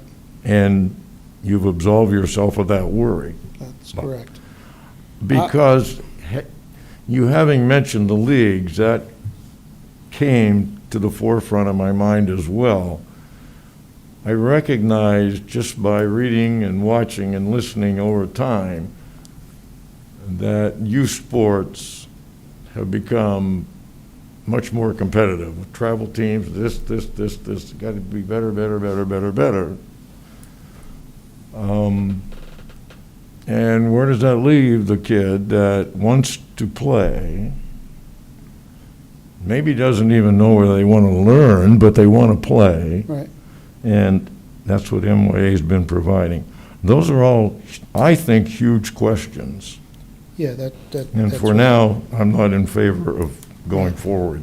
Thank you. So that was the reason I decided, we kind of decided as a group that really just the programs that don't have the inter-town play, if you will. And therefore, if the child wants to play football, but feels like he's not good enough to play at a travel level, which is more competitive, they'll have no opportunity, which would just be a disservice to the kid who wants to give it a go, if you will, right? And so that's why we want to kind of keep those programs alive. And again, not so much to build a powerhouse football team, is to make sure every Merrimack kid who wants to give a go at football has a good time doing it, and a safe time doing it, which is more my concern, but it's fun when kids are having fun. That's why we all do this as volunteers. Finley? Thanks, Tom. I actually called one of the founders of the MYA this afternoon before our meeting to find out what the original charter was. The original charter was, in fact, to support Merrimack youth in athletics. And so apparently that's changed as years have gone on. But the football program, in the beginning, it's funny you say that, wasn't part of the program. It was a privately run program that eventually was absorbed into the MYA. Your comment just moments ago to Lon is what has made me think about supporting the one-year contract.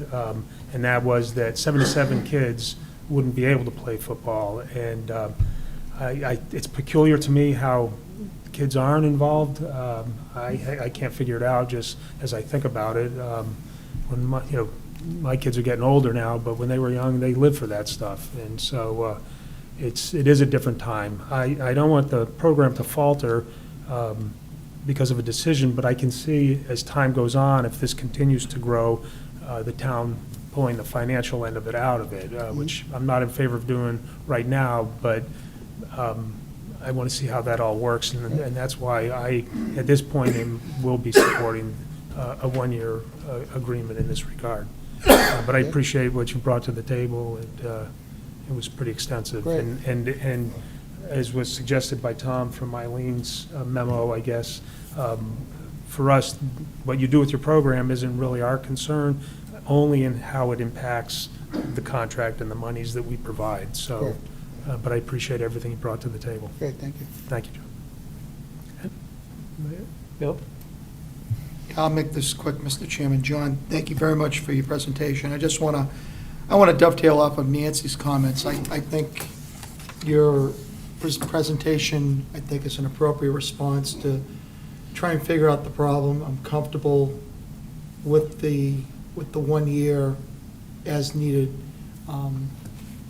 It gives the folks at the MOA to determine whether or not, an out-of-town perspective coming into Merrimack is going to be sustainable or not. Does that generate interest with young kids right now that aren't playing? There may be an impetus for them to come into the MOA to participate. So I'm going to be supporting it because I think at the end of the day, it's about making sure, the kids in our community have access to athletic programs, and that your approach to it is balanced and, like I said, sustainable. So, thank you very much. I appreciate it. And thank you, Mr. Chairman. Okay. I want to take a moment, Paul, to go back and review, if you will, the method you came to saying that $50, I think you're saying that $50 a player is a sufficient premium or addition to ensure that the funds that Merrimack is providing and the in-kind funds that Merrimack is providing basically are going to Merrimack residents and not to out-of-town residents. That is correct. It's a net positive. So, which means that there might be a program that loses a little bit of money, but overall, those three programs would generate more money coming into the MYA than what, as a net positive for that extra $50. Does that make sense?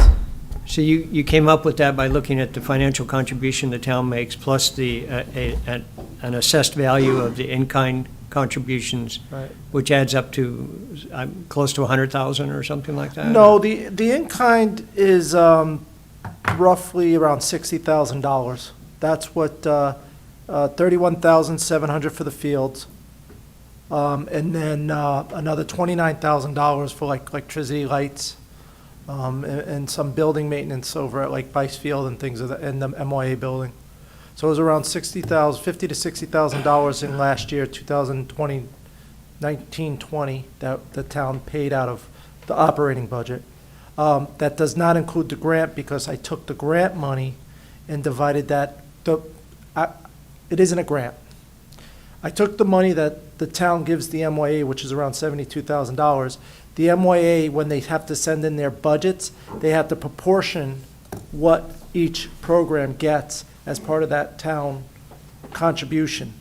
So I took the 3 programs, divided it up by the number of players to figure out how much the town is supporting each per participant in that program.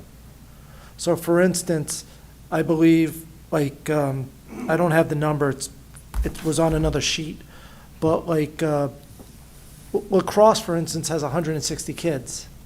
They get almost the same town contribution as football, but football only has like 75 kids. So that's why football's 44 and lacrosse is 16.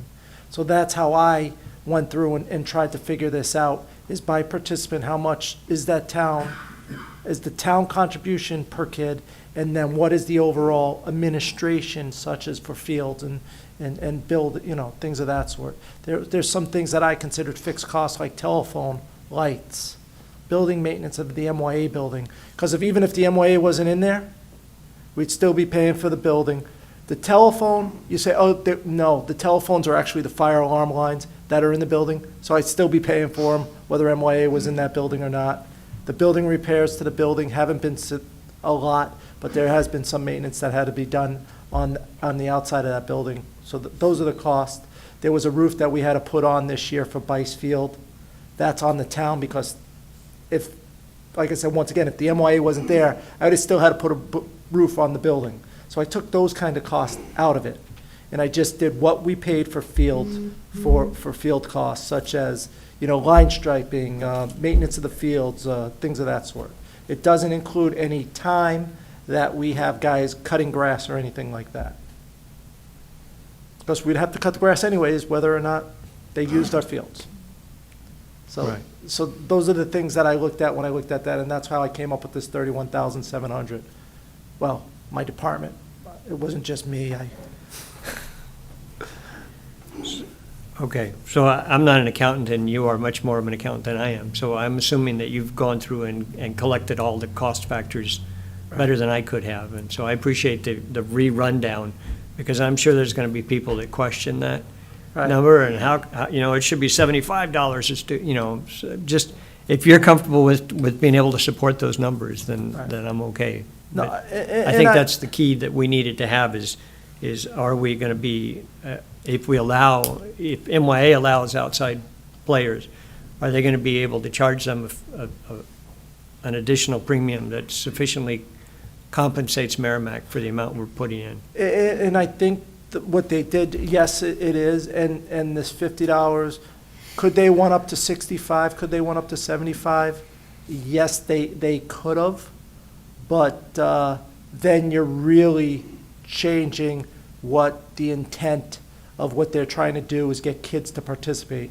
If they go up to $65 or $75, they're going to get Johnny from Amherst doesn't have a team this year. I'm going to go to Merrimack because I want to play football one more year at $75, whereas maybe there might be a kid in Amherst that likes the sport. His parents say for $50, yeah, you can go play. But for $75, they might be saying, no, that's... So, they came up with a reasonable rate to add on, and it actually, like I said, it nets out to a positive in all for the MYA and for the town. So we are not putting any money into the programs after this net. Okay, thank you. Anybody else have questions?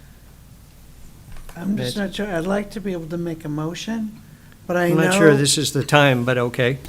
Well, that's my next question, because we're really talking about two different numbers here. Old business was a discussion regarding the out of town, and then number two was the actual agreement. So we basically are talking about both at the same time right now. I think that's probably true, but, So I'd like to make a motion. That doesn't mean we can't further discuss it. But I Okay. would like to address number two, even though you haven't officially Gone there yet? Number two. So I'd like to know how you'd like to handle it. Let's just Go right into two. I think, Is I that think we've okay gone with through you? this discussion. We appreciate the input and the Okay. feedback, and you've heard from everybody. How about if we just move on to agenda item And number then we two? can and- discuss it. Okay. And, I'd like to make a motion that the council approve the 1 year, there's a typo there, but it's a 1 year contract with the Merrimack Youth Association. And I think we'll leave it at that, because that 1 year contract does include the information that we talked about Bless you. regarding out-of-town participants. Second. It does include that in here? Yes, it does. Okay. Second. If I may, Mr. Chair? Yes, sir? Yes. So, can I just really, I'll give you the brief synopsis of the contract, because this is different than the one that they signed 3 years ago. Basically, in the second paragraph of the first page, what I did was I added, with addition of out-of-town participation for the football, spirit, cheerleading, lacrosse, and wrestling programs. If you go down that page, number two basically says that the term of this agreement, MLA should provide the following annual recreation programs for Merrimack youth residents residing in Merrimack, except for the above mentioned. So baseball can't take out of towners, it's only those three programs that we discussed. Correct. So that's on page one. Then if you go all the way to. Am I looking at the wrong documents? What did you say was mentioned in number two? Okay. Huh? I added except as mentioned above. Oh, outside of the enumerated areas. Yes. Okay. If you go to page, number 6 on that same page, it's signage as of today. As you know, last meeting you approved the scoreboard with the signage on it. So that's signage as of today. And then if you go to page 3, this is where I talk about the audit. And them needing an audit to give it to us by the 31st, audited financial statements. And then number 18 talks about the payment. And what I'm suggesting is payment of approved funding will be paid once a year, January 1st. And the reason why I'm saying this for this year is last year, we got the audit. We got the audit in the last minute of the year. If we go to, like we used to do, a monthly payment, basically the council has no ramifications. They might have paid 6 months' worth or $36,000, and they get an audit that is not an unqualified audit, but an adverse audit, or there's a material misstatement. Now the council is only stuck making a decision on the remaining 6 months, whereas in this case, they would be able to make a decision on the full year. So a one-time payment, that's why I went with the one-time payment as of January 1st. And that works out because this is only a one-year contract. Right. And we can see if they can get the audit to us by December 31st. That's number 18. If you flip to page 4, number 19, it talks about when they need to get the budget to the town to include cost. And number 20 talks about an estimated number of participants, because it's kind of hard for the programs to say, you know, Johnny plays football, Johnny plays baseball, Johnny plays basketball, because sometimes Johnny doesn't do all three, he might do one. So if you can get a participation in each sport, that it's hard for the MYA to provide a list of just single individual, because each program keeps their own participation list, as what I found out when I tried to review the documentations 2 years So ago. you're sorry. And that was a concern, and that it's a concern because each one has its own registration. It's not an MYA registration where they go, oh, this is for football, this is, so they can do that. So so having them change that to an estimated in each program will work. And then the biggest thing is that I did add, I'm sorry, I gotta go back. Number 18 at the bottom, it says that, the payment of funding will be once a year, by January 1st. If we do not get the audit delivered by the 31st, a 10% reduction per month will occur in the funding until received. If no audit is received by June 1st, the MYA forfeits the town allotment. So that will give them 12 months to get an audit to us. And then what I said, in addition, if the management letter indicates there is a material weakness as they relate to internal controls, the MOA will not receive funding. And those were the discussions that we've heard over the last 3 or 4 years with the audit. Okay, well, they got this kind of an opinion, but why? And they couldn't reconcile revenues. That was a material misstatement. They couldn't reconcile expenses. That was a material misstatement on it. So it gives the council a way to look at it and say, you know what? They're not safeguarding the town funds. And that's why that was put in there, to give the town council and the town protection in case some of these things occur again. And then the last thing is basically everything after that just moved down one. And then in there's the pictures, and the last picture basically is the scoreboard mock-up with Sweet Ginger. I know I kind of went over that quickly, but the town council has had this for a couple of meetings now. So I would be more than happy to answer any questions, and I appreciate the latitude of letting me go over this. You did not want to answer any questions tonight? Is that what you said? No, it's not. If you have any questions, Oh. I'll answer. Sorry. But he feels that way. The subliminal came through. Okay, so what's been offered is a 1-year contract? Yes, and that is because of, Trial. it's a trial, and knowing that with the MYA, they want to do a trial for these 3 programs. We can see how it's working next year. We can start this process hopefully a little bit earlier for contract negotiations with them. And then if it's working out, we can continue with the 3-year. If it's not working out, we can go back to the way things are gone.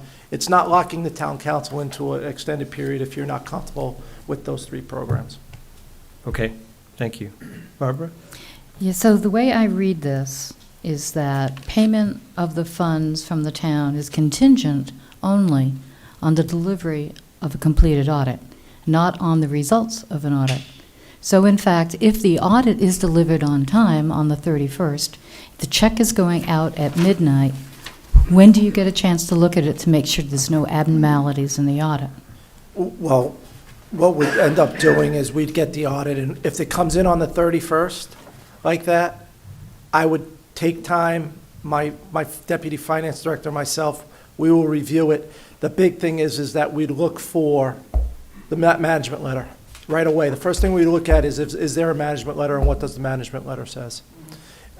Second thing that's the second thing. The first thing we'd look at is the opinion, the auditor's opinion, and if they can make an opinion and what kind of opinion they made. Then we'd go to the management letter, because the management letter defines why they made the opinion they made. Okay. So that's how we'd look at it. And, I say January 1st. We're not here on January 1st.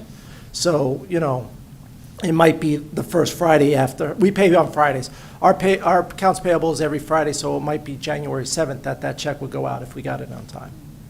And if we get it before, if we get it in November, on November 30th, we review it. If everything's good, we come to the council. Council says, yep, boom, check goes out that day. Or that Friday, I should say. Any other questions? So, I hate to be a stickler for understanding details, but previously, the audit was due earlier than December 31st.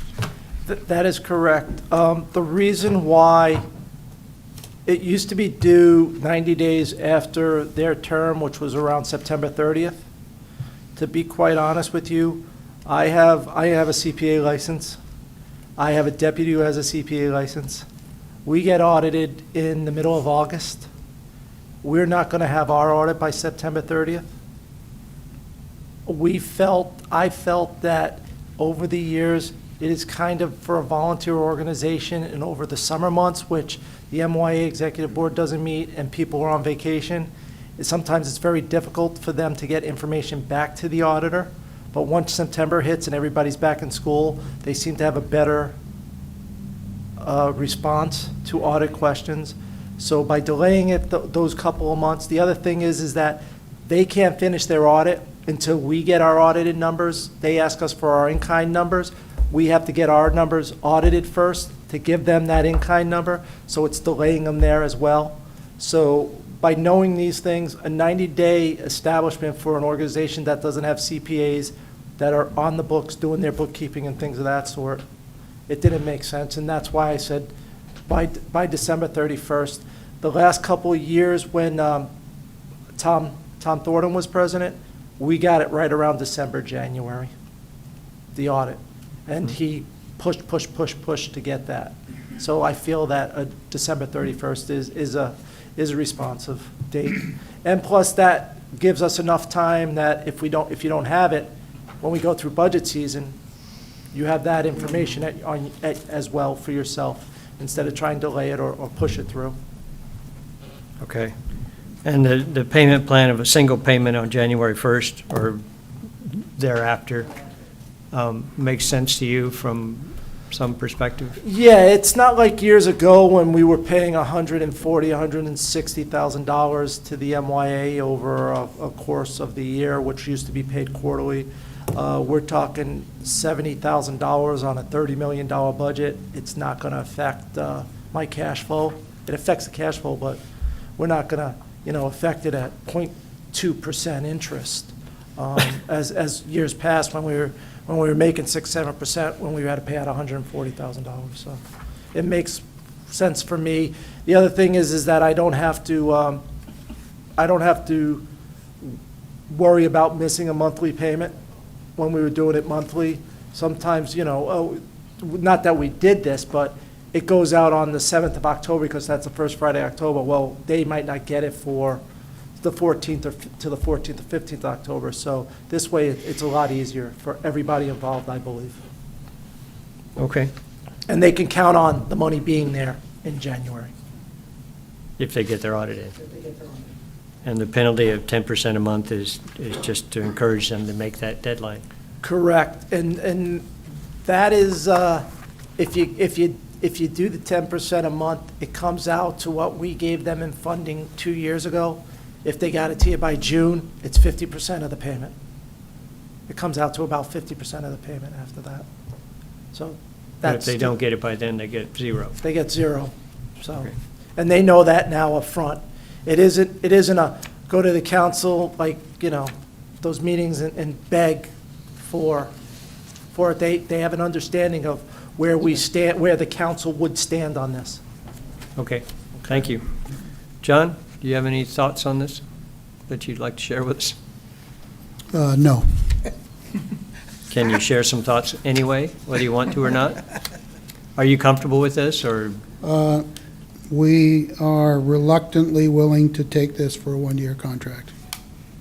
But I personally don't necessarily agree with the philosophy, but that's for next year. Okay. Finley? I'm sorry, John, could you say, I didn't understand what you just said. I said that we don't necessarily agree with the philosophy being brought forward to the agreement, but we're willing to work under there for a 1 year. The philosophy of the payment and the the payments. consequence of the audit? So are we having difficulty with the audit still? I mean, the No. numbers for getting together with an audit? No, we had a successful audit last year.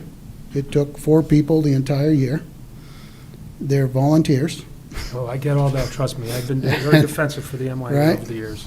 Our audit firm wants 3 months of time in order to do the audit, from the day they get all the information to the day they put the audit. So in Paul's time frame, which I do appreciate and agree with, That means we have to have everything into the auditor by the end of September. So you subtract out the summer months, and it's not a lot of time to put a lot of numbers together. But we're willing to give it a try for this year. We're going to strive to get there. And I would like the opportunity to renegotiate that next year with the thought process of between the out-of-town experiment for the 1 year and this experiment for 1 year, then maybe we can negotiate for 3-year contract Yeah, next year. I think that would be kind of the thought anyhow. Thank you. Okay, and I appreciate your candor. I mean, we need to understand where we're going, and we're not trying to be adversarial too much. I'm sure there's some level of that right now, but we're trying to understand how to best control all of these things. And the audit's fairly important to the town to make sure that the monies and funds that the town is supporting to this program are in fact being well spent. Yeah, I understand that. Okay. And the other thing is, the MOA now has had a full-time bookkeeper for almost a year. So, and I know there was turnover, but they did hire an organization to do their bookkeeping for a year. So this, Right. as time goes on, this should be easier and easier to get this information ready for the audit. Right, so part of the problem this year is the bookkeeper that we had last year, that we trained, left, so there's turnover. The auditor who did the audit last year left, so there's turnover. The football program has had a complete turnover of their program director. And these all sound like excuses, and I apologize, they are. But we're going to strive to hit that December date. My concern is the programs are going to have to run in the negative for 6 months, or take the risk of running in the negative for the whole year, should we lose the funding. It's not really a good way to run a business. It's a pretty difficult way that businesses get run, I'm afraid, but I think, but maybe not. When I hire I a haven't- painter, I pay him half up front.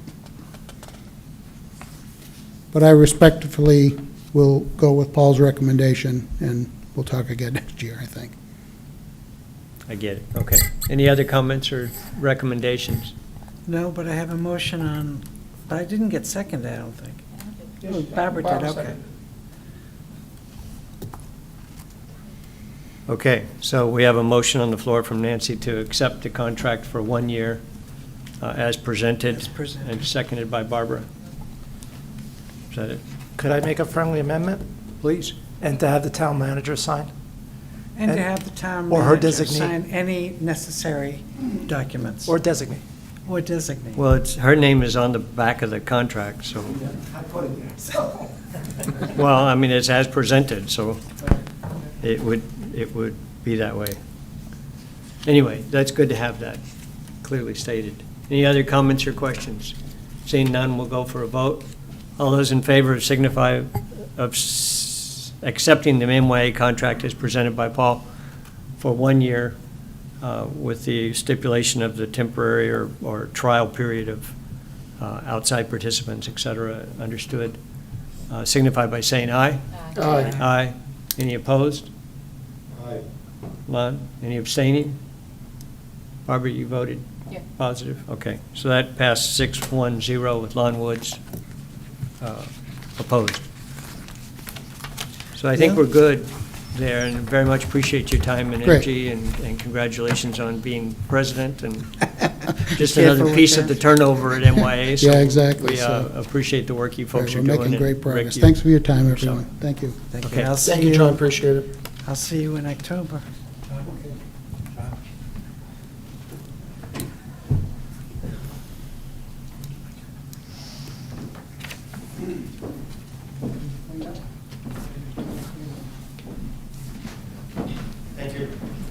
Thank you, Rich.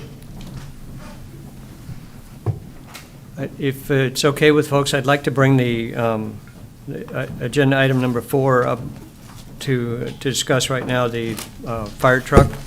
Consider the purchase of a new fire truck as discussed. If that's, if nobody's, They don't want to get out of here, do they? No, I actually didn't ask him, but I just thought it might be a good thing to go I ahead think and... it's an excellent idea. So we'll move to item number 4.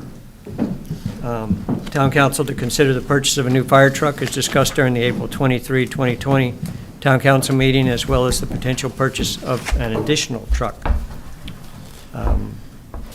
Thank you, Mr. Chair. I will kick this off.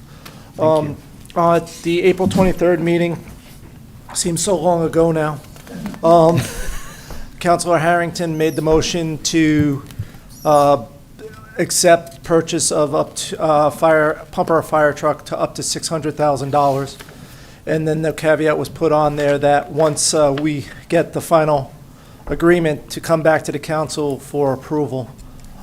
As you will see through the presentation and Chief Duke's discussion, when we were going through this, there were some items that came to light. And we started talking, because of the price of a new pumper engine, we started talking to the vendor, what would it cost? Is there better if we buy 2 pumper engines at once? One of the reasons why we were looking at that is because of the age of the fleet, the condition of the fleet. In one of our newer pumper engines, we cannot fix a problem, and that is significant when the truck is not reliable enough sometimes to go, and it's been out of service for nearly a year now, on and off, if not longer, because of a transmission problem that we have put in 2 new transmissions in this engine. And it's still not working properly. And we've had dealers, we had the company itself, things of that sort. The other thing is that, and that truck was the demo we bought in 2010 to replace one of the engines that was failing at that time. I believe that was a purchase where we had to get it quickly, because one of our pumper engines actually died and was not roadworthy anymore as well. And in 2013, the council made the decision to drop down to 4 pumper trucks. So we had, in 2013, we bought another brand-new truck, a KME, which has had significant problems as well. It was out of service for a good 6 months because of an engine problem. We had to replace an engine, and right now it's out of service. Well, it's still in service, right? Still in service, but it needs to be taken out of service for at least a week to fix some pump problems because of the pump idling with the engine idling, to get it up to speed for the gross gallons per minute. So we are looking at fixing that engine as well. At that time, we had 2 engines that we got rid of, and right now our fleet is a 1996 International, a 2005 American LaFrance, which we cannot get parts for anymore, 2007 Suffin, which is the transmission problem, 2013 KME, which we replaced the engine in it already once, and now we have to do a kind of a rebuild on one of the pumps. So those are our 4 engines. We're looking to change our replacement schedule from 20 years that we currently are under to a 16-year useful life with these engines. They're getting more technical. It isn't, I'll coin a phrase that my father used to say, I can't open up the hood, take the carburetor off, and start the car anymore by just throwing some gasoline down the injector. Now it's all electronic and everything else, and if the electronics aren't working properly, sometimes we have some difficulties. The American, like I said, the American LaFrance, which is the 2005, we're having difficulties. I know I'm getting a little long-winded with this, but I'm probably stealing some of Chief Duke's thunder, but the 2005 American LaFrance, they went out of business, and these parts now are getting more difficult to get. So that's why we're looking to ask to extend our pumper fleet to 5 and purchase, with the purchase of these 2 new trucks. So we'll have a 2001, 2 2001s, a 2013, a 2005, and a 1996 International. Out of everything, that International can sit for 3 months. They can go in there, and it starts right up every time because it doesn't have all the electronics that these new trucks have. And then after the next purchase, as you'll see in the replacement schedule, the next purchase will get rid of 2 engines and be back down to 4. But for this time being, because of some of the issues with the KME and the American LaFrance, which takes forever to get apart, if, God forbid, one goes down or out of it, that's a major part, that engine will be out of service, then that will leave us with 3. So we're asking to keep it with 5. I've talked enough on this. I'll let Chief Duke go through the presentation, and we'll go through it and look at it. I do want to say that Eileen and myself have done due diligence. Eileen is 100% behind purchasing 2 pumper trucks at this time. We've worked on the maintenance schedule. We worked on the capital reserve. That's one other thing I just brought to my attention. Capital reserve is we put about $325,000 a year in the fire equipment capital reserve. With the schedule that we're going to be bringing forward, and you'll see tonight, we're looking to up that to $400,000 into that capital reserve, which is an increase of about $75,000. We've taken some major hits over the years in this capital reserve that came out of the blue for me.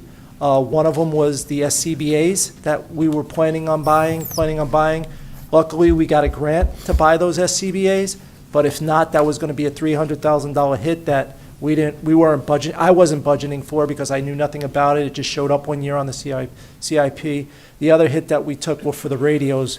The portable radios that we just upgraded last year was another $300,000 hit that, basically showed up. So this capital reserve fund was kind of taken back because of that, and the price of a new engine at $500,000, you got to save over a number of years, which is what the capital reserves are for, and that's why we're asking to increase the capital reserves by that $75,000. We'll be bringing that forward in the budget, but I just want to get that up there too, that is also included in this presentation, and you'll see. All right, Matt, Chief. Thank you, and thank you, members of the council. Paul explained that so well. Maybe I should just take questions. And but no, Paul did a fantastic job of laying the groundwork. We are here to ask for you to allow us to purchase 2 pumper engines to replace, to basically bring our fleet back into the condition that we want it to be in. The goal with this project, or the goals with this project, excuse me, basically were to modernize and standardize the fleet. As Paul explained, we have a number of different manufacturers that have each their own idiosyncrasies, and our goal has been several times through this process, both with American LaFrance and with KME, to standardize the fleet going forward so that we had one vendor that we could rely on. The engines would be manufactured by one company. We could deal with one vendor, and that hasn't worked out so well for us for a couple of reasons, which I'll touch on again later. Paul also mentioned transitioning the life cycle of the engine from 20 years down to 15. Why? Primarily 2 reasons. One, our call volume goes up every year, as we've talked about before in other areas. It's gone up roughly 19% from 05 to 2019. With an increased call volume comes, of course, increased use, increased wear and tear on the apparatus. And what we're finding, in addition to that, is probably like many of you have found, is things, quite frankly, don't last as long as they used to. And when they break, they're much more complicated to fix. The days of being able to look under the hood of the engine, if you will, and turn some wrenches and replace some parts and make an adjustment are long gone. They are all electronically and computer controlled. All of the systems are very closely and critically interrelated. So if one sensor in one subsystem is not happy, the truck isn't going to start, or it's not going to perform, and that's just not acceptable. So additionally, create a plan to carry the fire department into the future as far as apparatus goes, increase the reliability of the fleet, reduce reduce downtime, and reduce maintenance costs. So how did we go about doing that? We formed a committee longer ago than I'd like to actually mention to start this process. Formed a committee of firefighters and officers. I would be remiss if I didn't thank the members of that committee. Captain Brechtel, who's here with us tonight, Lieutenant Mark Bickford, Master Firefighter Kip Karen, and Master Firefighter Rich Don, all put in countless hours, meeting with manufacturers, salesmen, looking at trucks, considering our needs, all that sort of stuff to get us to where we are today. They looked at what we had purchased in the past, what worked, what didn't, what our needs going forward were. They generated a general set of specifications for the new pumper. They met with a number of different apparatus vendors to discuss things like apparatus options, excuse me, service and maintenance availability, which was key. As Paul alluded to, we have had some significant issues with maintenance, and not maintenance so much as service, parts availability. So that was a key factor that they discussed. Because time is of the essence, we have, again, as Paul mentioned, one engine, which is we're unable to correct a transmission problem in. Build time and delivery time was a key factor. So they did speak about that as well, and that was what led to the discussion with them about in-stock apparatus. We weren't able to find something that was in stock per se, but we got close. And then build time, as I mentioned. The vendors that they met with, and some of these names you're going to recognize, some perhaps not. Some we've purchased from before, some we haven't. I don't want to read this whole slide to you, but essentially, out of the dealers that we met with, we found some good points, we found some bad points. The committee did, after a great deal of consideration and meeting and looking at trucks and looking at specifications and looking at warranties and service plans and the location of service centers and that sort of thing, the manufacturer that they felt would produce the best apparatus for us is Pierce. They're a very prevalent brand in this area. There are a number of departments in the area that have their whole fleet built on this brand. They had a very transparent process with the dealer who was very helpful, very transparent throughout, and they felt comfortable with him. So that was the reason for the decision to go with that truck. A little bit about Pierce. They've been in business since 1913. They built their first fire apparatus in 1939. They're owned by Oshkosh, which some of you may recognize as a worldwide multinational company that produces a number of different heavy equipment, pieces of heavy equipment, heavy mining equipment, that sort of stuff. They have a net worth of about $5.25 billion, which I bring up only because one of the issues that we found shortly after we bought the KME was KME was bought out by another holding company, and in our opinion, that is what in part led to some of the troubles that we've had. They went from being a privately held company to being held by a holding company. That particular holding company that owns KME and some other folks are worth about $500 million. So by comparison, the parent company of Pierce is, in our opinion, significantly more financially stable, far less likely to be bought out or sold off, leading to some of these problems that we've had in the past. Paul had mentioned that American LaFrance went out of business shortly after we bought two apparatus from them. We don't see that as a likely turn of events with a company that's been around since the early 1900s. Pierce is sold by Allegiance Fire and Rescue, which is in Walpole, Mass, approximately an hour away. They are in conjunction with a very large commercial truck shop, so they have, I don't remember the number of bays. Sean, do you remember the size of their, what's that? 8 service bays. So they have 8 service bays dedicated strictly to fire apparatus, in addition to a number of other resources that services their commercial truck division. So their service and maintenance resources are significant.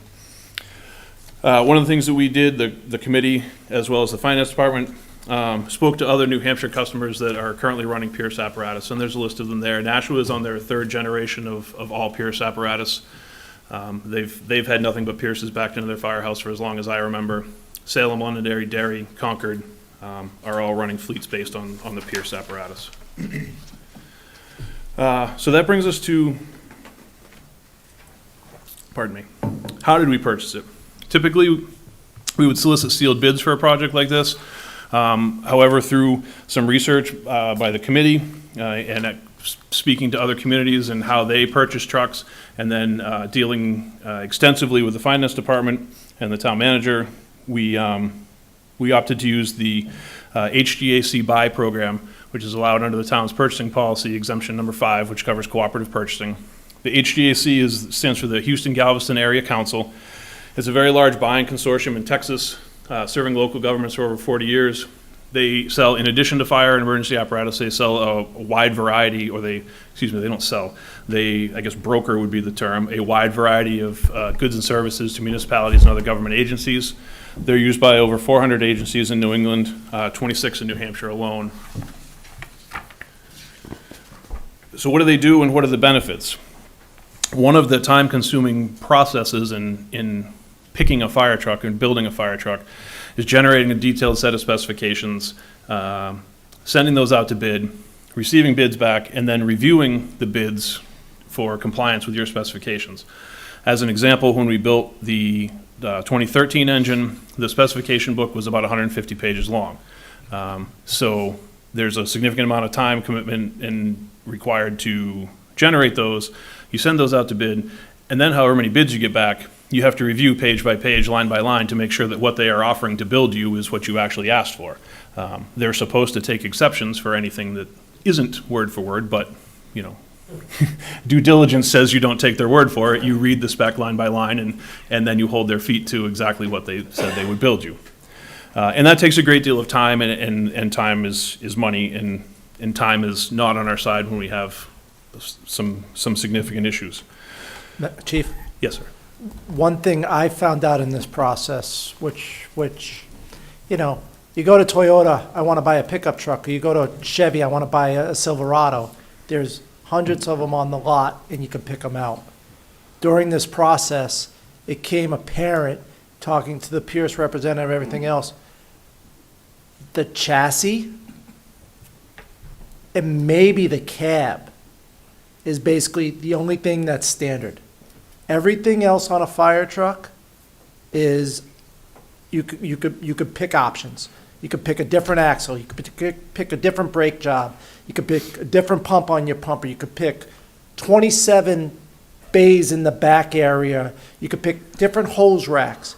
So to this point of having an expert like HGAC do this bidding for the base truck for us, and knowing that they've had this experience over 40 years, and they just didn't do the base price on the Pierce, as you see in the memo.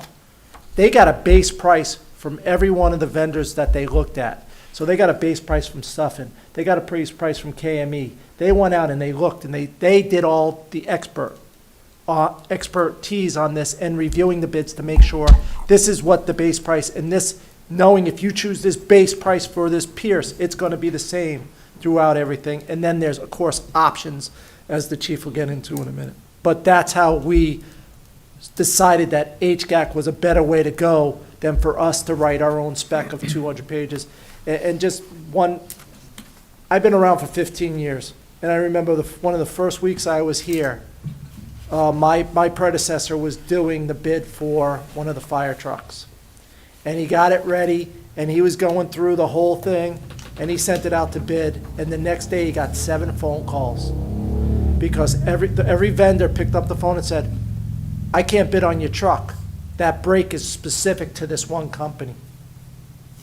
So that's how specific some of these bids get, in that if you're not generalized and you're off by a 1/16 of an inch on a brake cylinder pad, it's just one company that could bid, and then you're not getting the best price.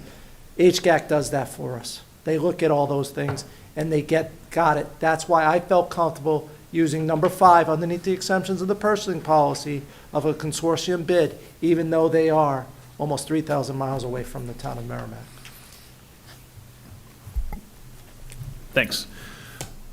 So that's kind of what they do for us. There's certainly some benefits that go along with that too. As part of the vendor, the apparatus manufacturer's contract with HGAC, if they provide they're required to provide what they call most favored customer pricing to HGAC, and if they provide a better pricing or better benefits, through some other agency or to another entity, they have to provide that through HGAC too. So the likelihood of somebody getting a better deal for that particular piece of equipment than HGAC can offer is very low because of how their contracts are written.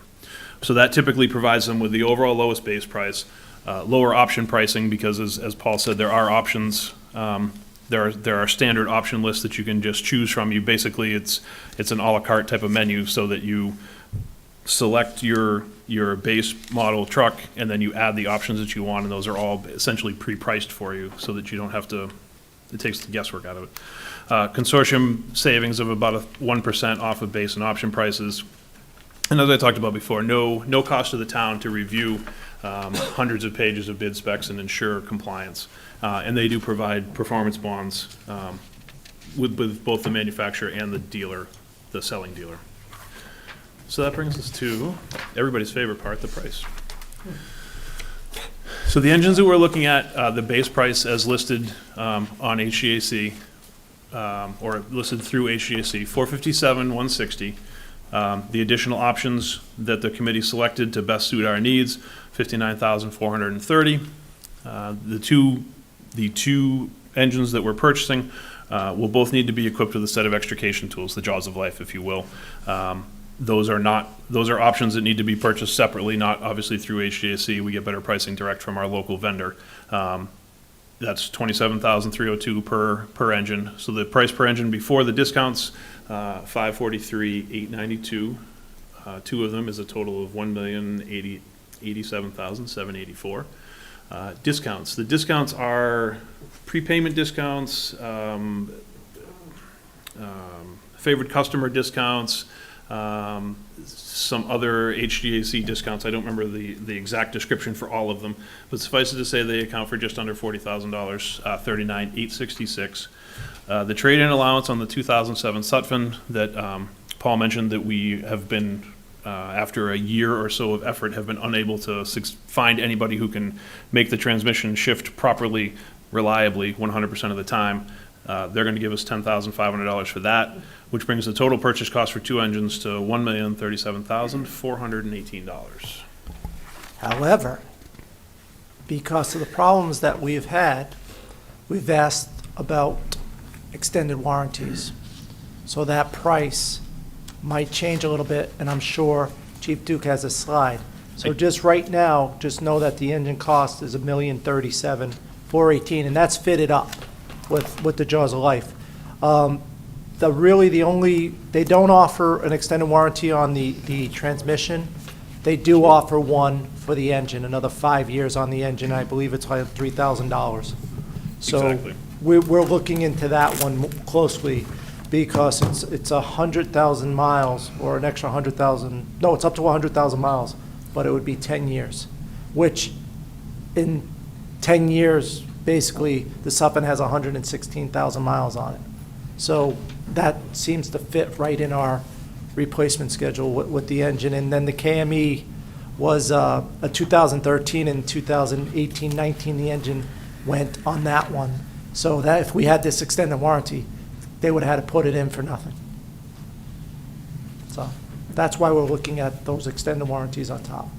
Bill, you had a question? Just a quick question, Chief Duke. You talked about specifically the jaws of life, how you're going to use that as a separate vendor, as opposed to going through the consortium. Do you provide, for everything that goes on the truck that you're using a separate vendor, do you provide the specific specs to the vendor so that they're able to design that compartment where that particular tool goes and fits so that there's no, it's kind of a stupid question. I'm just Not a stupid question at all. In fact, it's a key point that some departments and or committees overlook to their peril after the fact, that the truck comes in and the stuff that they had planned to put in this compartment doesn't fit because they didn't take the time to measure or lay the compartment out right. So the answer is yes. Before the apparatus hits the assembly line, there's a pre-construction conference where the committee meets with the sales engineer, who is does, as the name implies, both sales and engineering, has access to all of the engineering drawings, all of the dimension compartment drawings, as well as a plethora of experience in designing trucks. Typically, you sit down for most of a day and go over all of the features of the truck, go over the spec, what we were asking them to do. They'll say, okay, I see what you want to do here. Did you look at this? We've done this before, and it works significantly better, and it avoids this problem over here. So the short answer is yes, we will do that. Okay, thanks, Chief. With regard to the warranty, I'm remiss, I did not include the warranty on this pricing slide, and I don't have a slide showing that. With the, if we do ultimately decide to go with the extended engine warranty for an additional 5 years and an additional 100,000 miles, brings the total price for 2 pumps to $1,043,672. So I apologize for not having that on the slide. That was kind of a late addition to the process. Which brings us to, again, as Paul alluded to, what does our replacement plan look like going forward? As you can see on here, 2021, we're asking to purchase 2 pumpers and replace the 2007 Sutphen engine with the previously mentioned cattywampus transmission. Nothing in 21 to 22. 22 and 23, we'll be looking at replacing our tower ladder. It'll be 20 years old at that point. Again, it's an American LaFrance, making parts and service availability a challenge at best. In speaking to finance, I don't know, Paul, if you want to jump in here as far as the payment plan for this. There isn't, in the opinion of the finance director, there isn't really room in the capital improvement plan, capital reserve fund, for the cost of that apparatus. So that will, in all likelihood, if approved, would have to be bonded, or there are some really good lease purchase options through, both through Pierce, if we go that way, which we're hopeful to, and other manufacturers as well. So there's that. 23, 24, there's $125,000 for a forestry truck to replace the 1968 Jeep Forestry 2 that runs in the south end, as well as a command car. And you note on the command cars, all of them have in the column that shows the price is the total price for the vehicle and a $10,000 upfit cost, which includes things like emergency lights, radios, the command console, striping, all that sort of stuff. 24, 25, there's another engine. The plan at that point will be to replace the 1996 International, and if all goes according to plan, also the 2005 American LaFrance. So that will be about 20 years old at that point. And again, the previously mentioned issues with parts and service for that. Moving on into 25, 26, a pickup truck for utility purposes, moving some of the trailers that we have, plowing snow, essentially the things that everybody uses pickup trucks for, we have the use for as well. We need to go and pick up large bulky things and move them around, so pickup trucks work well for that. And we have a 2006 utility body, as well as a 1988 pickup that likely one or the other, or potentially both of those, would be replaced at that point, depending on their condition at that time. Command car in 26, 27, in 27, 28, another engine, and at that point, the 2013 KME, that is currently our newest engine, will be at that 14, 15, 16-year-old mark, that target replacement date that we're looking to hit, and that will go away. 28, 29, there's nothing slated. 29 and 30, the heavy rescue that we're currently running, that carries all of our specialized rescue equipment, is at that point will be 30 years old. Fortunately, it's interesting. It's a 2000, so it isn't either cursed or blessed with the sensitive electronics and the complicated interrelated systems that the newer stuff is. So that's why we're hopeful to be able to stretch that to that 30-year time frame, and a command car in that year as well. The following year, there's nothing slated. 31, 32 is another engine, which will be one of two things, depending on, 10 years is a long way to predict exactly.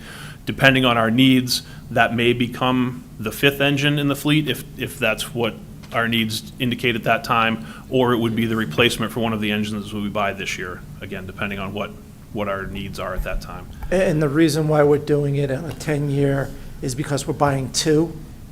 So we want to get one out so we don't have to buy two again. So that's kind of to get that one out and get a new one in, so we can go back on this every 4 or 5 year replacement schedule for these engines. If that's the case. Yeah. good. And that's why we're looking at 31, 32 for it to get us back on that schedule that we were on Yeah. before. Okay. Peter, you had a question? Yes. So we're proposing to get 2 engines this year. And it seems to me that, this is the 2007 Sutphen. Everything I've heard and seen and everything you've said, it's time for it to go.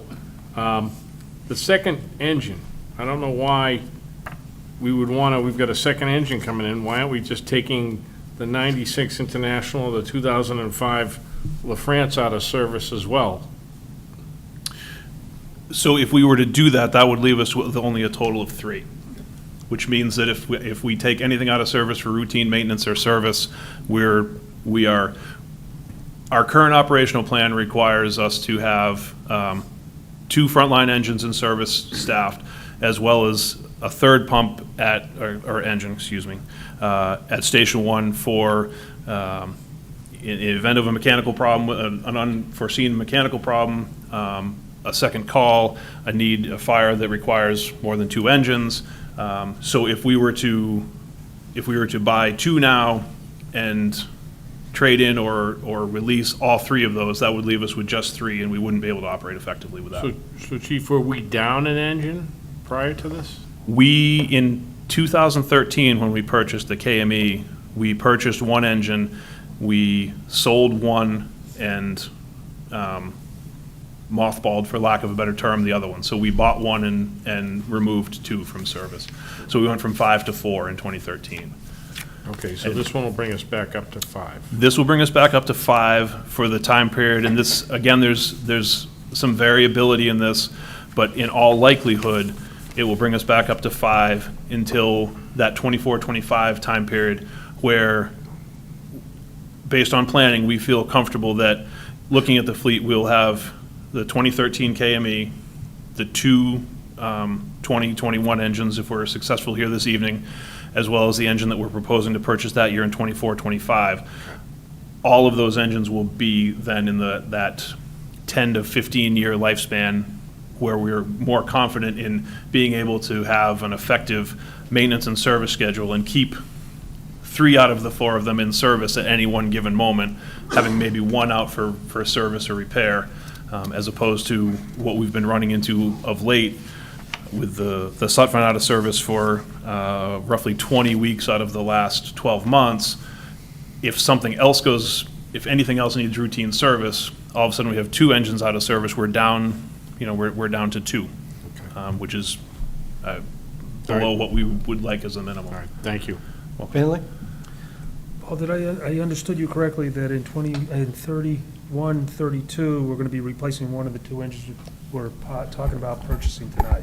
Yes, So there's that is correct. No, and I understand your reasoning why, as you said that, because that was my concern in doing 2, is are we going to now be impacted with replacing 2 vehicles? So by getting rid of it, what I see is at least 5 or 6 years prematurely, Right. are we chewing up the savings that we're making? I mean, what benefit is that? Well, number one is that engine, that part, if we're trading it in, we should get more money on it because it's that much newer, number one, so that will help out. Number 2 is it'll keep us on the schedule of replacement, so we don't have to replace 2 3 years from then.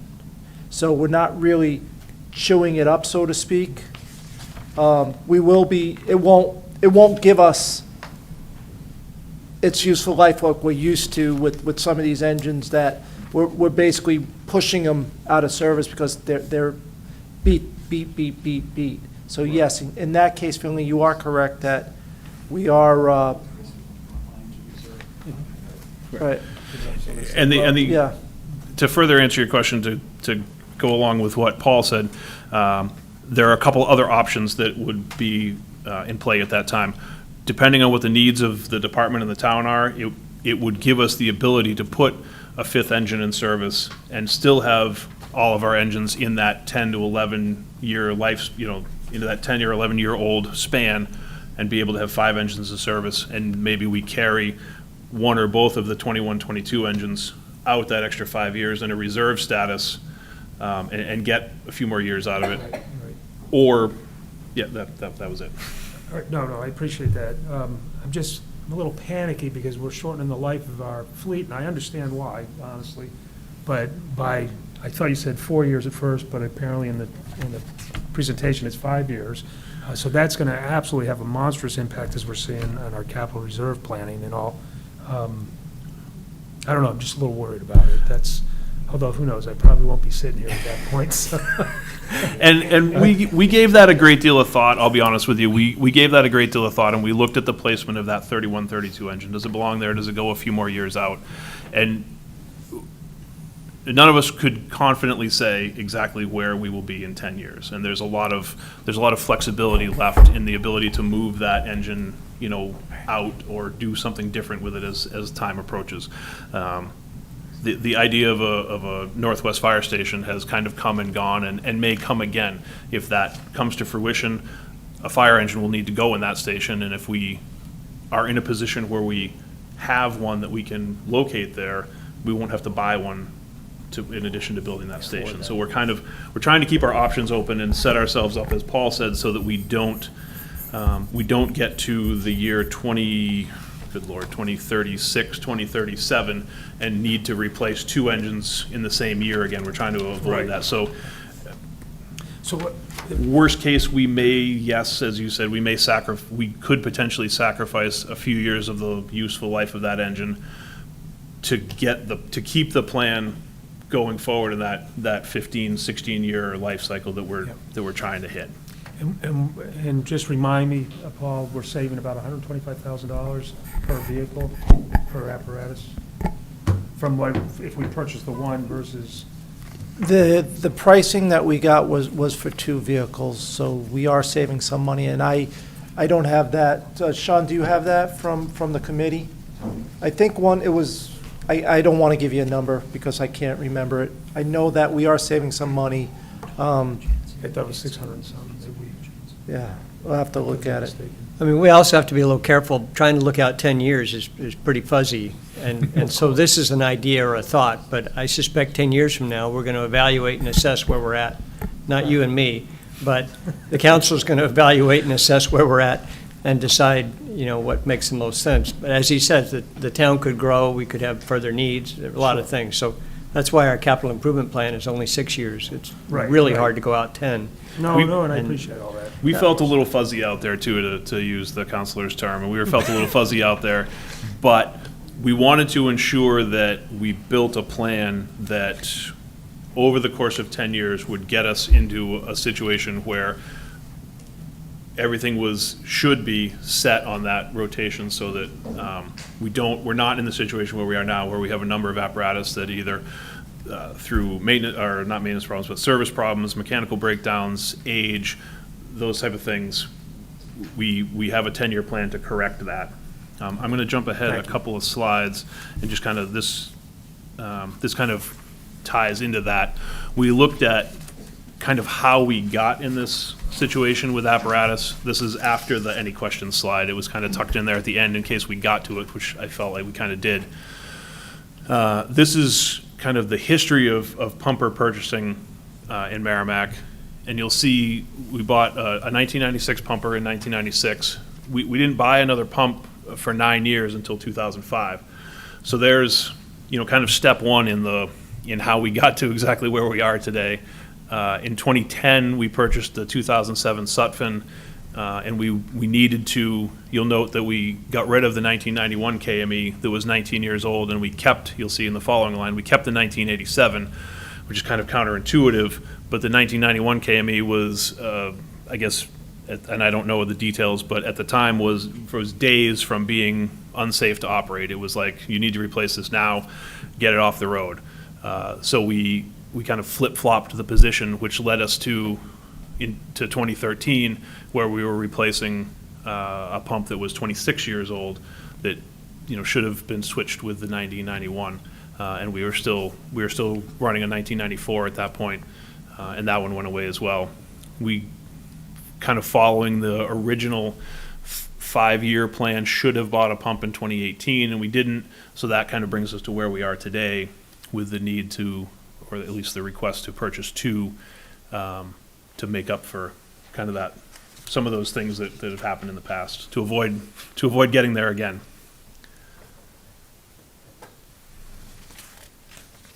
Nancy? Actually, you sort of stole my thunder. That was my thought. But I think we need to be able to compartmentalize decisions tonight. The decision we really are making tonight has to do with the purchase of the 2 proposed fire engines. And the capital reserve, capital improvement plan, although it's great for the long view because you have to do that, and that's a smart thing to do. And it helps us envision what's coming in the future. Nothing has to be decided about that tonight. Okay, so we need to, because part of me is looking at how many millions of dollars are we talking about down the road? And yet, really, that's what we determine when we look at the CIPs. So, I do want us to be able to concentrate on what we need to decide tonight, but also appreciate what you're doing in terms of the long view. We wanted to give the council an idea. It's kind of hard when we talked about this as a group and coming in for $1 million or even $500,000 to say this is what we need without having a clear plan of the direction of where we're going with. This is the rolling stock. There's another slide that talks about just the equipment itself. And that's how we came up with the $400,000 need to fund this over a 10-year period. But my concern was that we were going to get caught up with the debating of the 10-year when that's long view. Yeah, right. And we wanted it Great, so but it's so not that you anything could we see need to it. decide tonight. Right, so you can see it and know that there is a plan in place. It isn't, we're just Yep. throwing a dart at the wall saying we need to. I just see with the frequency of apparatus purchases to be becoming regular. I mean, it's a big thing right now. And that's the reason I thought it was important. I appreciate the, Absolutely. that, that we have it to see, but I understand as well that it's hard to predict down there. But It'll change. Hopefully there won't be another 2020 down the end. And that was really our goal in designing this.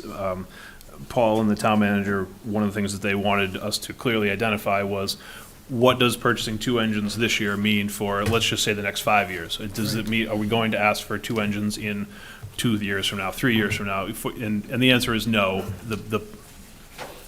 barring any catastrophes. The plan is going to look very similar to this. We're comfortable with it.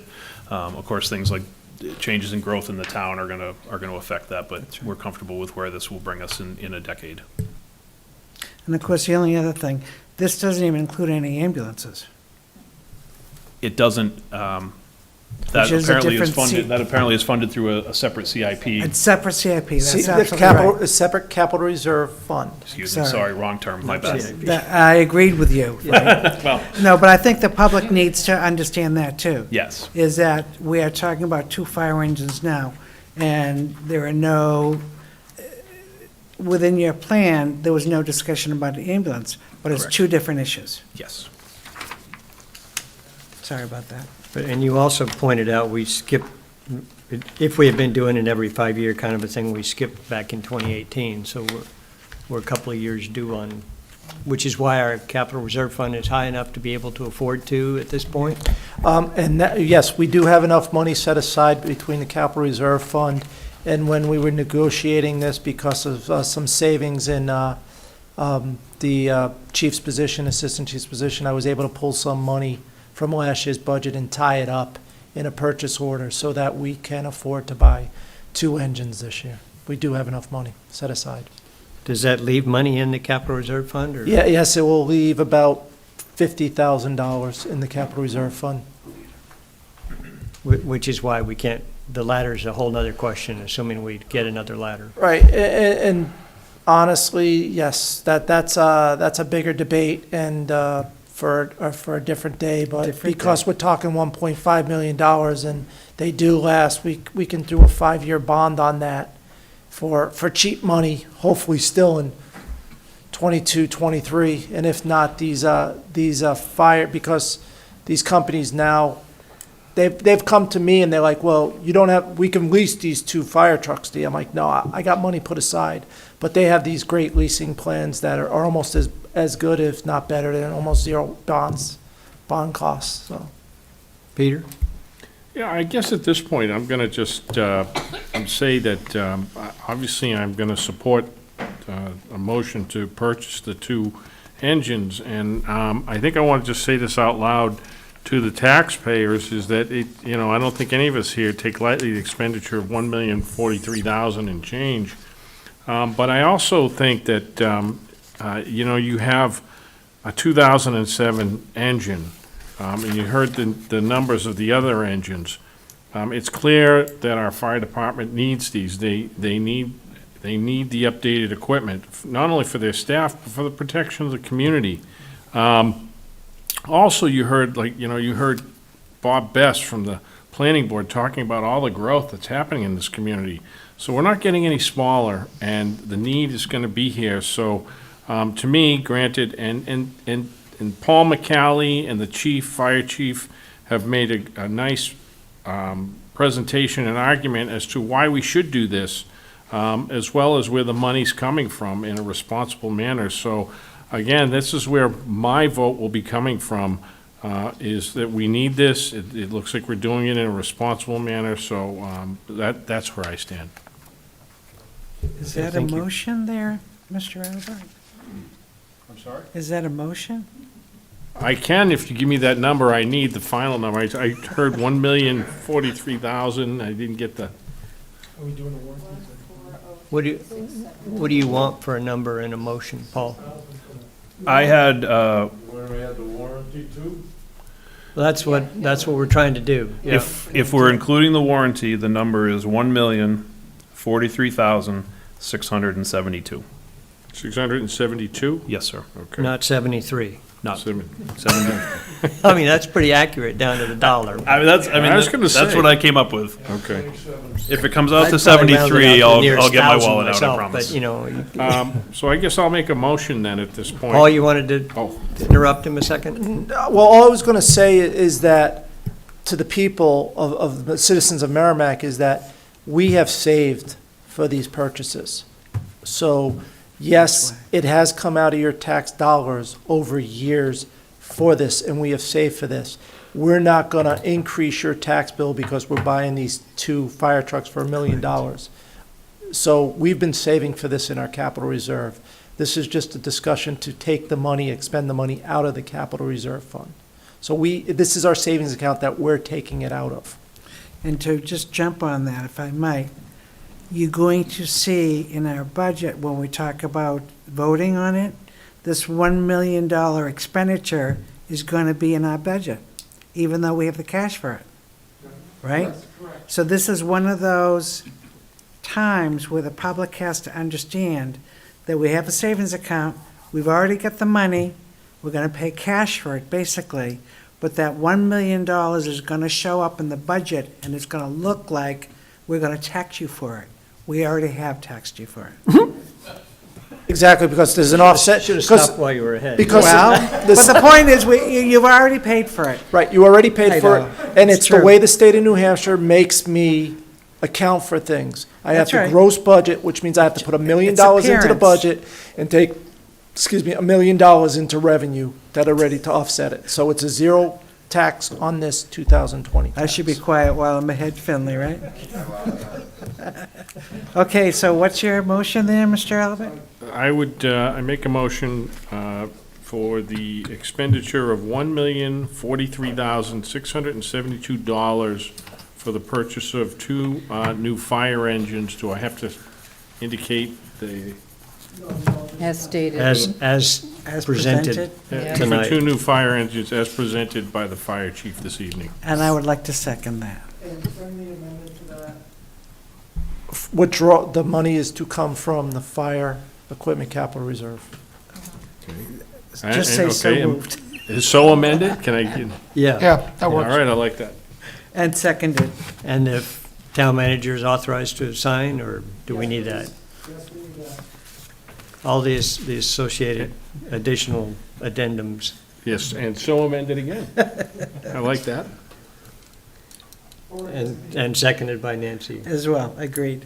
Okay, so we have a motion to approve the purchase of the 2 new fire engines as presented, made by Peter and seconded by Nancy. Any other comments or questions?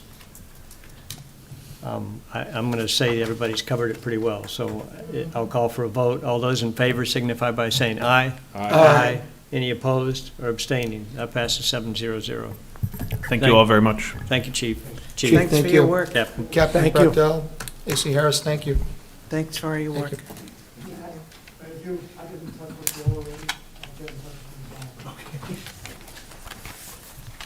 And I apologize for the lateness of the night. Do we want to continue with our agenda at this point? I'd like to get this next topic done. Next one, exactly. Then you can cancel Well, I Do you think we need need the to cover MS the done? MS 434, which is pretty short, but Is it a, so I think we're okay to keep going. Yep. You're gonna have to. All right. You going to stick around with us, or? So moving back to item number 3 under old business, opening of town parks discussion, submitted by Councilors Rothaus and Healy. Town Council to consider opening Wildcat Falls Conservation Area and Watson Park. At least that's the way we, Good night, Lon. good night, Lon. Lon Woods is leaving the meeting at this time. leaving the building? 10:16 p.m. At 10:16. Okay. So, I don't mind Finley? diving in here first. Finley kind of Oh, brought it I'm sorry, forward, no. at least this piece, so, this first piece. I thought this was critically important 2 weeks ago even, that I don't think everything that we've panicked over for Wildcat Falls and Watson Park, I believe has gone by. It's, the problems arose because of the water feature, and people aren't so inclined at this point in time, at this, of the calendar, to be going there again, I believe. So I'd like to open it, as simple as it gets. Okay, I think we're past the 90-plus degree days. So, Barbara? Yes, Mr. Chairman, we've discussed this quite a bit over the last several months, especially at the last meeting. I'd like to go ahead and make a motion that we open Wildcat Falls and Watson Park, effective immediately. Seconded. Peter? Did you want to talk to that further, or you okay? I Peter? think we've talked about it enough. I do too. Peter? And, you know, to this motion, I was all in favor of, I'm in favor of opening Wildcat Falls at this point, but I was all in favor of opening Watson Park until I heard the weather report today. And it looks like it's gonna be a nice warm weekend, 85 degrees. And I guess my original issue with not opening up the park 2 weeks ago was that the potential for warm weather, no fence has been installed, the potential for those same issues to arise. And I don't know, Finley, you meant to use the word, but I don't think we panicked. I don't feel like it was panic, it was using caution. And so, in light of, you know, if I had seen a weather report saying it was gonna be 50 degrees this weekend, I'd be all in favor of opening them both, but I'm seeing 85 degrees for Saturday and Sunday, so my suggestion is we open Wildcat Falls, but wait till October 1st for Watson Park. Thank you. Finley? My frustration with all of this is because I remember a few years ago when the city council of Keene decided to shut down Pumpkin Fest because they had a bunch of dirtbags come in and terrorize their community. And I understand doing it for a short period of time, maybe for one season, but they never went back to it. And I swore I never wanted to be like those guys. You have to figure out how you have to deal with things, and you have to be ready to do it. So I had no problem with, I voted, I believe, in favor of closing Watson Park for a period of time and Wildcat Falls. But I just think that it's, you know, it's time to move on. I just, maybe they'd be coming running back. I'd be shocked if they watched our meetings, but they might, so. We won't advertise it. Yeah. Very quiet. So. Paul? Go ahead. Sorry, go ahead, Finley. No, that's it. I just, that thing in Keene bothered me, and that's how I felt about this. And I didn't like the forced hand that we had to do, but I was willing to do it at that point. Paul? I'm going to channel my inner Eileen for a second, if that's okay. We have no problem opening up Wildcat Falls. what we talked about this, meaning Eileen, myself. And we saw the weather report and what the weather was going to be like this weekend as well. 80 degrees, and being that it has been cold, that people will want to go to the water. So what we discussed and potentially is that we could open up Watson Park for people to enjoy the park at an 80-degree day, but not until Monday. So open it up on Monday, move this, even though it's a snow fence, and I know people can climb over it and go down to the water, move the snow fence where the fence is supposed to go, because I am not going to get a fence in there before November 30th.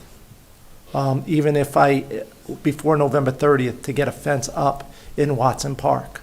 So if we could just move the snow fence and put no trespassing beyond this point on the snow fence itself, people could climb over it. There's no more picnic tables over there, so they're not going to bring the picnic tables down. But at least the snow fence will be there. It will be deterrent for some people. Other people, they'll just go over it or cut through it. And if we can open up Watson Park on Monday, this way people can still enjoy the park a little bit when or the volleyball courts, when the weather's a little bit nicer in September than in October, November, where, you might get one nice day instead of others. That's just, like I said, Eileen and I talked about it this week before, so just wanted to put that out there for the council as potential. Thank you. Anybody else have any comments? My personal feeling is open it up. That would be mine as well. Is there a chance? Yeah. And I just looked, it's going to be 80. I don't think we need to advertise.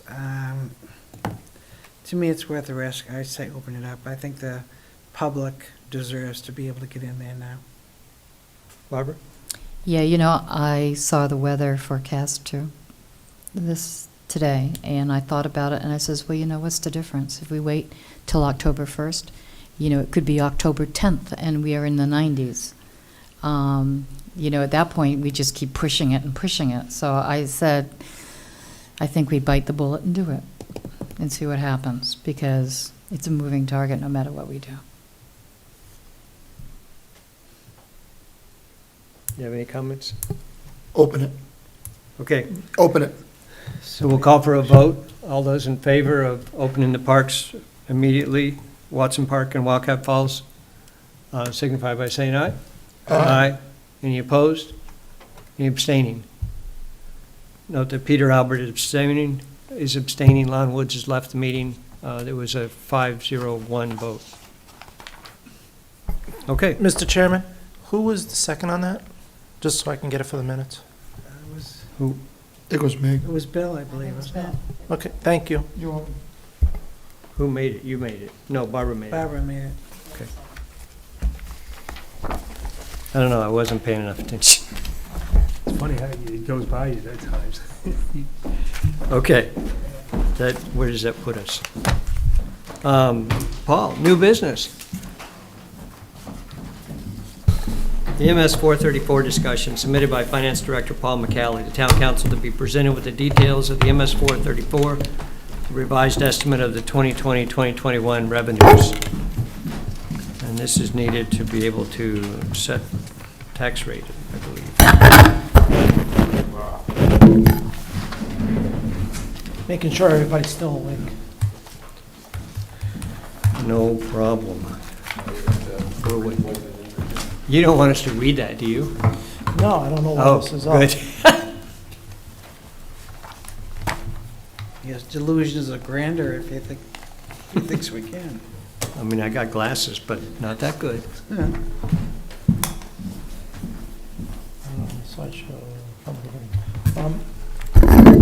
Thank you.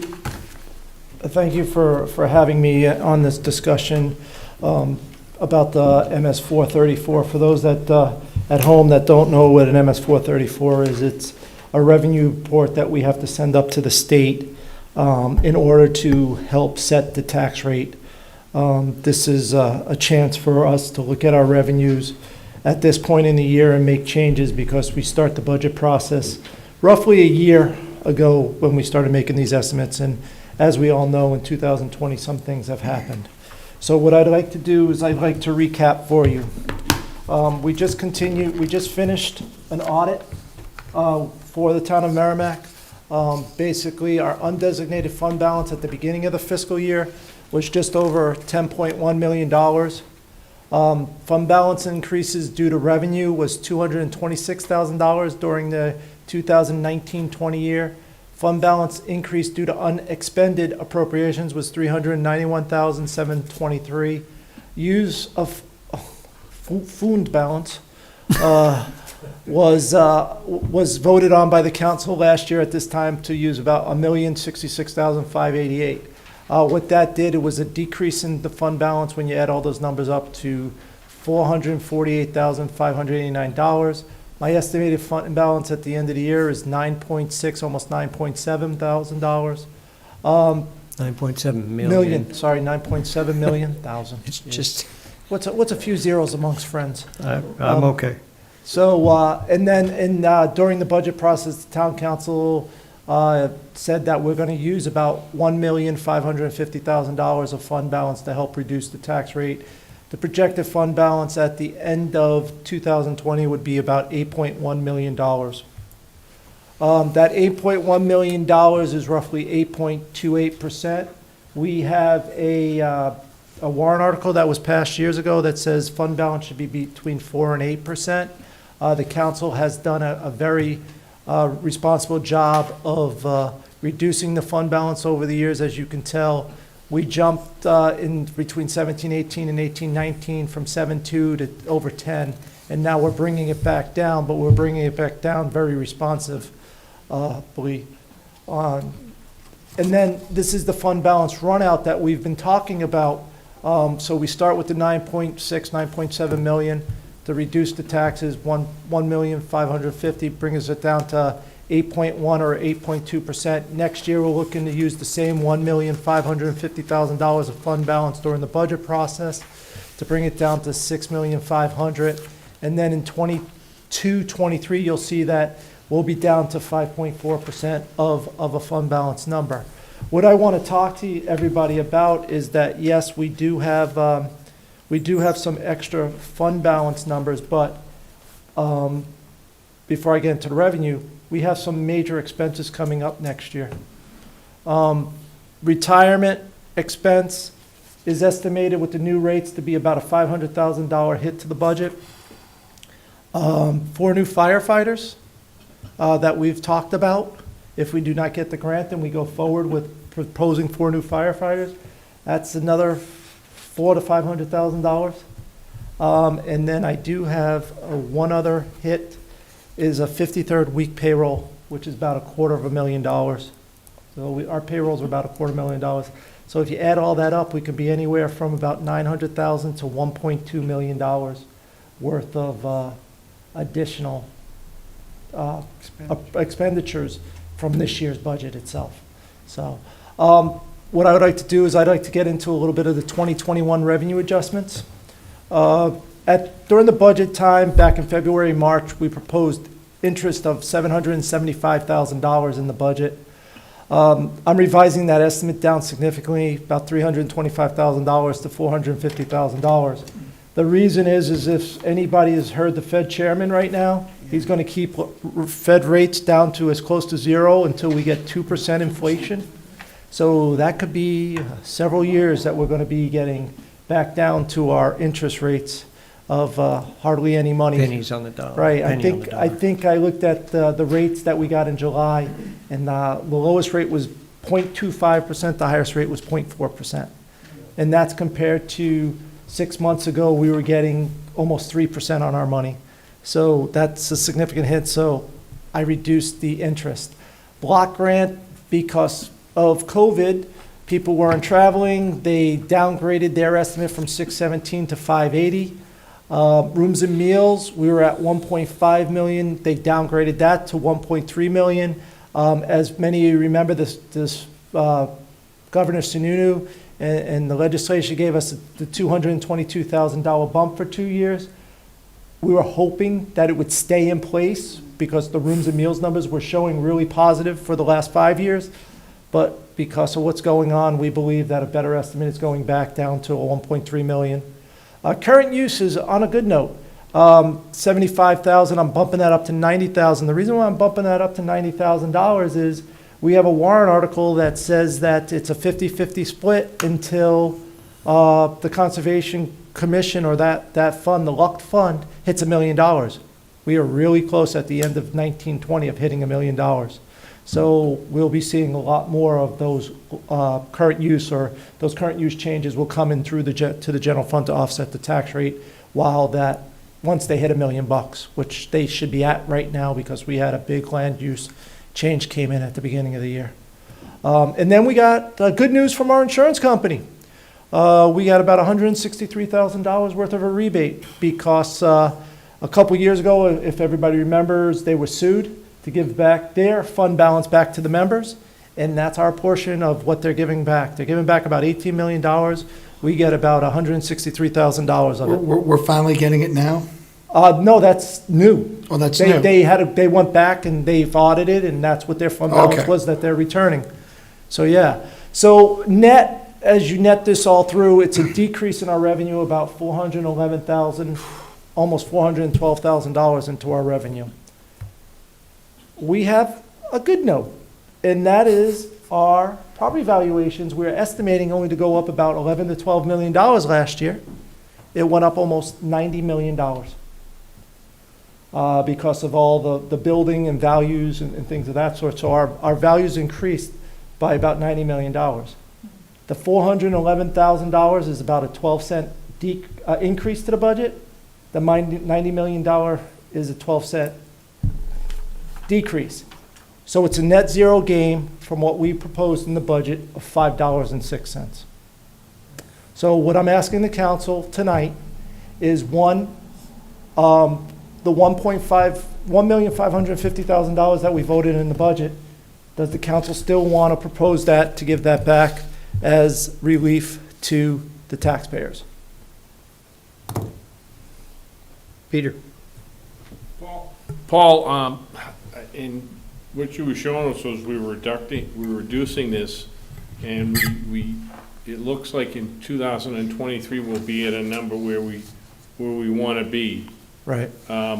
So my concern is and I've always been a big supporter of tax relief funds, but we're gonna give up 1.5 million this year, 1.5 million next year, and then when we reach 2023, we're done. Or we won't, I guess, not done, I want to say, but are we going to all of a sudden not going to be able to, people are going to be used to getting this 1.5 million reduction, and all of a sudden it's going to be significantly a lot less of a reduction. And you would think that because those are the numbers. However, if I could point out offset of capital projects, fine. We're using $902,000 of that $1.5 million. In 2020-21, we're using $950,000 of that one-time capital purchases. In 22-23, we're using one-time capital purchases $750,000. We can still plan out going forward. As you can see, we're using about $600,000 of this fund balance to offset taxes. We're doing other projects as they come along. So as we go in the out years and look at the out years, we might reduce that offset of capital projects down further. So right now, we're still looking at another $600,000. That might bring us down to just under, around 5% or something of that sort. And the other thing is we're always going to have money coming in or going out of fund balance the way, with appropriations, unexpended appropriations or, revenues. For instance, the automobile registrations, they were $140,000 over budget. So that means that I think we were at 5.4. They came in at $5.5 million. So that extra $100,000 went into fund balance. So there's always going to be that little fluctuation in play that comes in and out of fund balance as we move forward. So yeah, what we're really, because the way council has set this up, with using some of this fund balance to improve the town, to put it into one-time capital offsets. And then on other occasions, they've used it to help offset the 53rd week payroll, because that's really a once in every 4 or 5 year event. So it's been a financial or fiscally responsible approach to reducing fund balance. It isn't just, here's $1.5 million, just use it all to reduce taxes. We've done a systematic approach on that. And I get that. I guess my concern was, I guess a few years back when we took all that money from the library fund and we put it back to the taxpayers and everything, and it was a significant drop, and then the There's a lot of following year, years ago. everybody was like, why did our taxes jump? So that's my concern. And that's why we're doing it this way. It's a more fiscal responsible way to do returning fund balance. Thank you.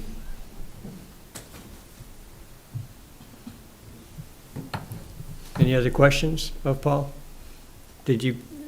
Were you done? I'm done. The next slide is comments and questions. 506 basically was the number you were getting to, the $5.06. $5.06, which was the same. Town tax rate. The town tax rate will be $5.06, and that's what we were presenting in the budget. It is an increase over last year, but it's what we've been presenting. It's what we said when we put our budget together. That was our number, $5.06. So we're right there with it on it. And I feel comfortable with the revenue numbers that I'm proposing. I could tell you right now, if we stayed at $775,000, I'd bet my house that I'm not going to hit it, because I know I'm not going to come anywhere near that. Well, you're talking about the interest income. The interest income, yeah. No, I understand that. So I am definitely, I feel very comfortable with these new numbers that I'm proposing for revenues coming through. Okay. I'm good. Any other questions? Seeing none. Do you need a motion from us? Just consensus, you're all good with using the $1.5 million? The one that we was originally proposed- voted in? Voted in, yeah. Yeah, I don't hear any arguments. Go ahead. Just to dovetail, Councilor Albert made a good point, and I guess it's meant, and I don't want to belabor the point, but it's something, because of the hour, but as we move forward, if we choose to, when we expend from fund balance, is it possible for the council to consider softening the landing? Yes. Okay. Like I say, in this offset of capital, Yeah, next year, if you don't want to do 950, you might only want to do 300. That will Okay. put an extra $600,000 into fund balance, and you can soften the landing as you go forward. okay. And we'll probably need to if we Well, get the that's- extra $500,000 for retirement, and extra $500,000 for firefighters. Right, and- right, but and this is all part of the budget process Right. that we have to put together here. And in 21, 22, knock on wood, we might put together a safety complex. Do we want to use some of the money there? Right. Or is it coming in 22 and 23 and we don't use some of that money? So there's a lot of decisions and discussions that that will be brought in front of the council. Finley. I'm just wondering, did the state raise our percentage rate for retirement? Yo, yeah. significantly. What's it up to now, Oh, yeah. because it was crazy before? And was this a planned increase, I think? This is every 2 years. Right, okay. So what- I got the numbers when I was on vacation. And you hit a slice once you got the numbers. I didn't hit the slice, but my next door neighbor knocked on the door and asked if everything was okay. I could tell you right now, I believe municipal went from 11 to 14%, meaning group Yeah, group two. one. Group one Okay. went from 11 to 14% roughly. Police increased from in the high 28, 29% to 33%. Fire was the low 30s, I want to say between 31 and 32%. They're also at 33%. Overall, it was like a 25% increase. Why? Because of, they changed, the actuarial changed his return on investment down. We all got to play a share in the shortage in the retirement fund. And we, meaning the town of Merrimack, does that on a cash basis. We don't have a trust fund to set aside to say this is to help, the $4 billion. I believe the retirement fund was at $4 billion a couple of years ago, and they're trying to close that gap down on it. But the funny part about that is that, say I owe $20 million, just throwing a number out there, I cannot go and say, okay, tell me what I owe you, here's my money, I'm good. Don't hit me up with these higher rates anymore, because I'm good. Just hit me up with, no. Everybody gets hit with these rates.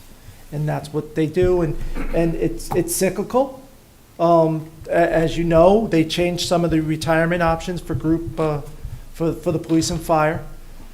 They have to be 25 and 50 now instead of 20 and 40.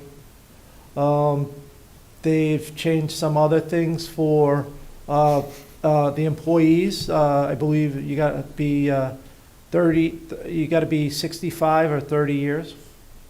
So on that, so they've changed some of the retirement schemes up in Concord, but you got a lot of people that were in the system as of 2011, 2012 that have to work themselves through the system right now on it. And Did anybody go to jail for that?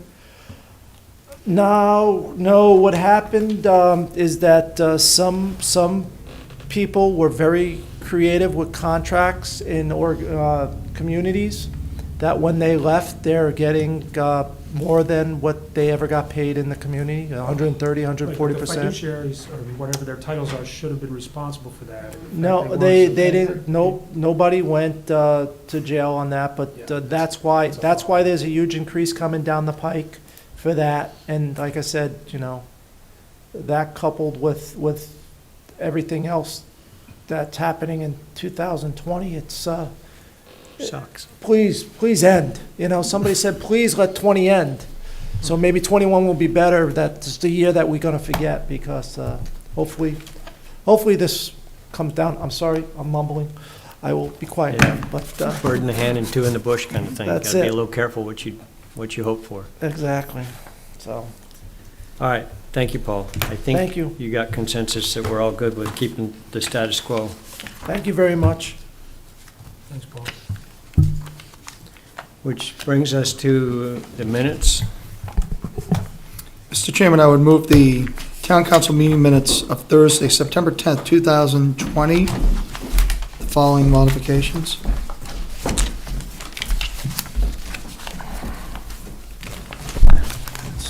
On page 6,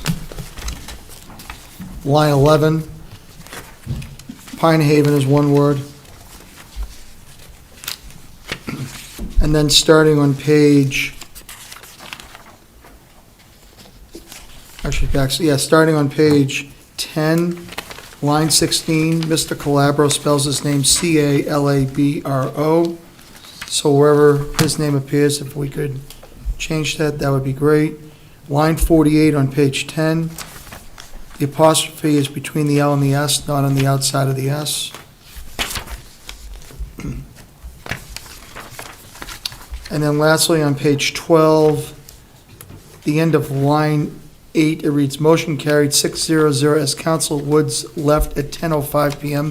Is it possible to just call motion carried 6-0 period, create a new sentence that reads Council Woods left at 10:05 PM so that this is specific delineation as to when Council Woods. I would suggest we put that he left before the motion. Sure, whatever you want, whatever you feel is appropriate, Mr. Chairman. And that's all I have. Although he may have been here for part of the discussion. That's true.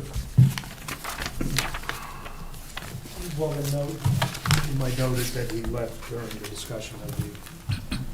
However you want to do it. Well, so on line 15, you ought to leave off the with Counselor Woods not in attendance, because we've already stated that he was not in Correct. attendance. Did you add that? I'm sorry.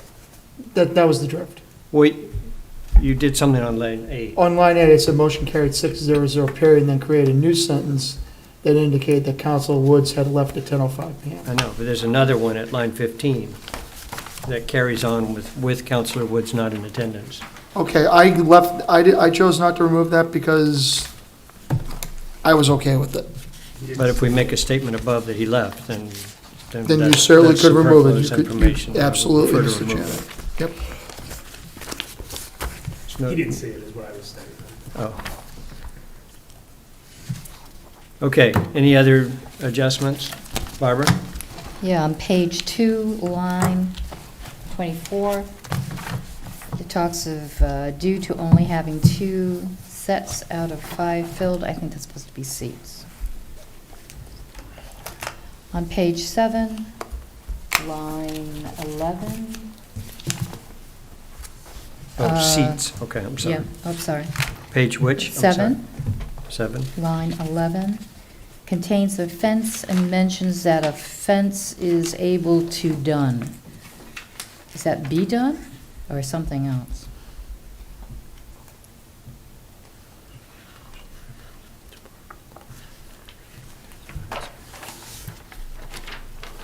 Probably to be done, to be put up. I'm thinking be to be done would installed be or- more appropriate.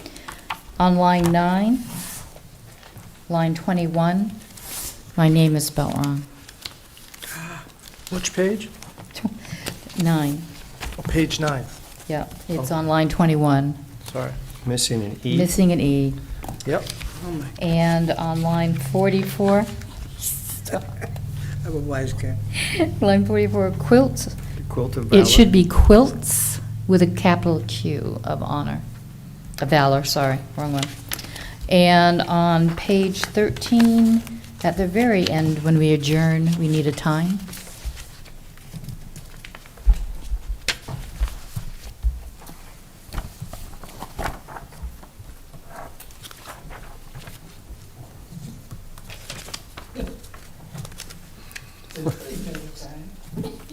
Yeah, it was 10:30-ish. Yes, somebody's gonna have to look at, I was trying to find some time to look at the tape, but I didn't manage to do that. Paul?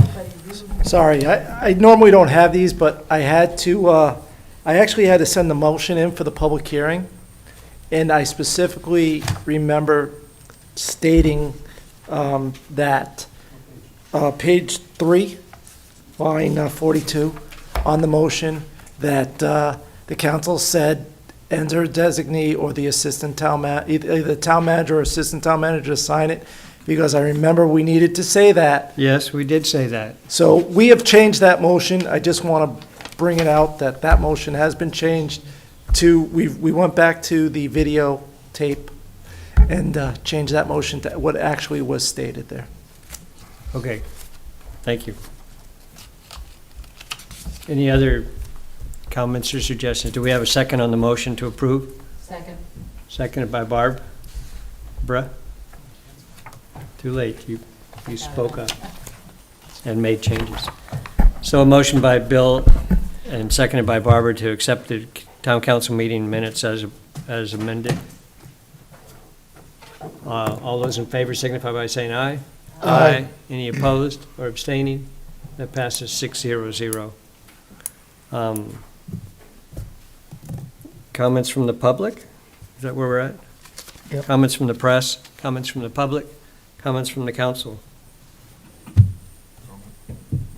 Peter? I just want to take a minute. This past week, a longtime Merrimack resident, Beverly Susi, passed away. Beverly lived on Waterville Drive, she and her husband Bob, and they raised 4 kids, Jamie, Timmy, Alan, and Dawn. I got to know Beverly, and they were the kind of folks that took in kids from all over the place and provided a nice home for them, and a wonderful woman. And Beverly ran a daycare, and that's how Beverly became part of my family. And she was a grandmother, basically, to my 3 daughters. And so I just want to give my sympathies to the Susi family and just say that Beverly's going to be missed. She was a wonderful woman, but she'll always be in our hearts. Thank you. Thank you. Bill?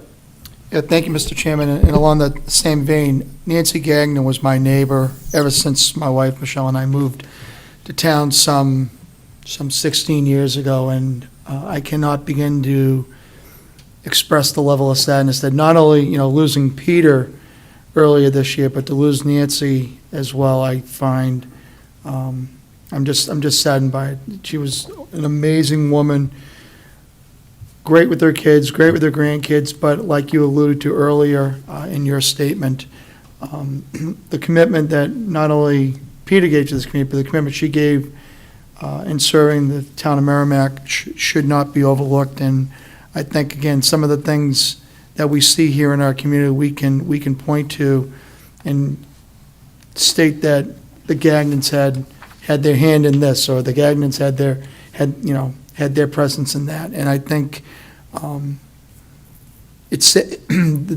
Merrimack's identity is slightly diminished when we lose people like Nancy Gagnon for the level of service that they gave to our community. So my thoughts and prayers are obviously with the Gagnon family. I know that she and her family had a chance to celebrate Peter's life. In June, they erected a flagpole on their property, and Nancy's grandson is in the process of prepping to move into the house. So I'm happy that the Gagnon legacy of Willow Pond Nursery is still going to be in the Gagnon family, because I just can't picture it being in somebody else's hands. I shouldn't talk like that, but it's to me, it'll always be Nancy and Peter's property, and my wife and I have been very grateful, not only for being good neighbors, but being good friends, and they're going to be sorely missed. So my thoughts and prayers to the Gagnon family at this hour. And lastly, it's Game 5, but go Celtics. Thank you. And go Tomahawks this weekend. Right? That's right, go Tomahawks. Thank you. Anybody else? Seeing none, thanks very much to the folks who voted. Please take heart and realize that we've got voting coming up again in November. It's going to be a crowded election. We're going to do our very best to make it as smooth and as easy and comfortable for everybody as possible, but it's going to be a challenge with COVID-19 and all of the social distancing and various different guidance factors that we have. So please bear with us and help us to do the best that we all can. So take to heart the idea of absentee ballots. If that's a plan for you, please do it as soon as possible. I know our town clerk's office is going crazy trying to process over 3,000 absentee ballot requests and handling all the logistics and everything that goes along with that. So I encourage everybody to take that into account, and then to be calm with us on 2nd of November, I think it is, on Election Day. And we're going to move, so I'll just repeat it again, JMU's, people who would normally vote at JMU's are going to be voting at the high school instead. It's just down the street, so it shouldn't be a major issue. Those going to St. John Newman or to the middle school will still go to those locations, and we'll make some slight modifications there to try and improve the flow for what looks like possibly 3 or more times as many voters. I know at St. John Newman there were times we were fairly quiet, but there were a couple of times we had lines there too. So bear with us and help us to understand the issues that are involved. The other thing to just mention as a public service announcement, COVID-19's not gone away. It's blossoming in a couple of areas, and some people are blaming it on schools and things of that nature, but we still need to be cautious and careful. And while we're sitting up here at this bench away from the audience, we take masks off because it's a lot easier to communicate. When we do get closer to other people, we're all wearing our masks, and we're all being as cautious and as conscientious as we can be. And we ask you to join us in that effort to be conscientious of social distancing and the health and wellness of not only yourself, but everybody around you. So with that, I'll say goodnight if we get a motion to adjourn. So moved. Second. So a motion to adjourn, made by Bill, seconded by Barbara. All those in favor signify by saying aye. Aye. Any opposed or abstaining? That passes 6-0-0. Thank you very much. Please turn off your mic.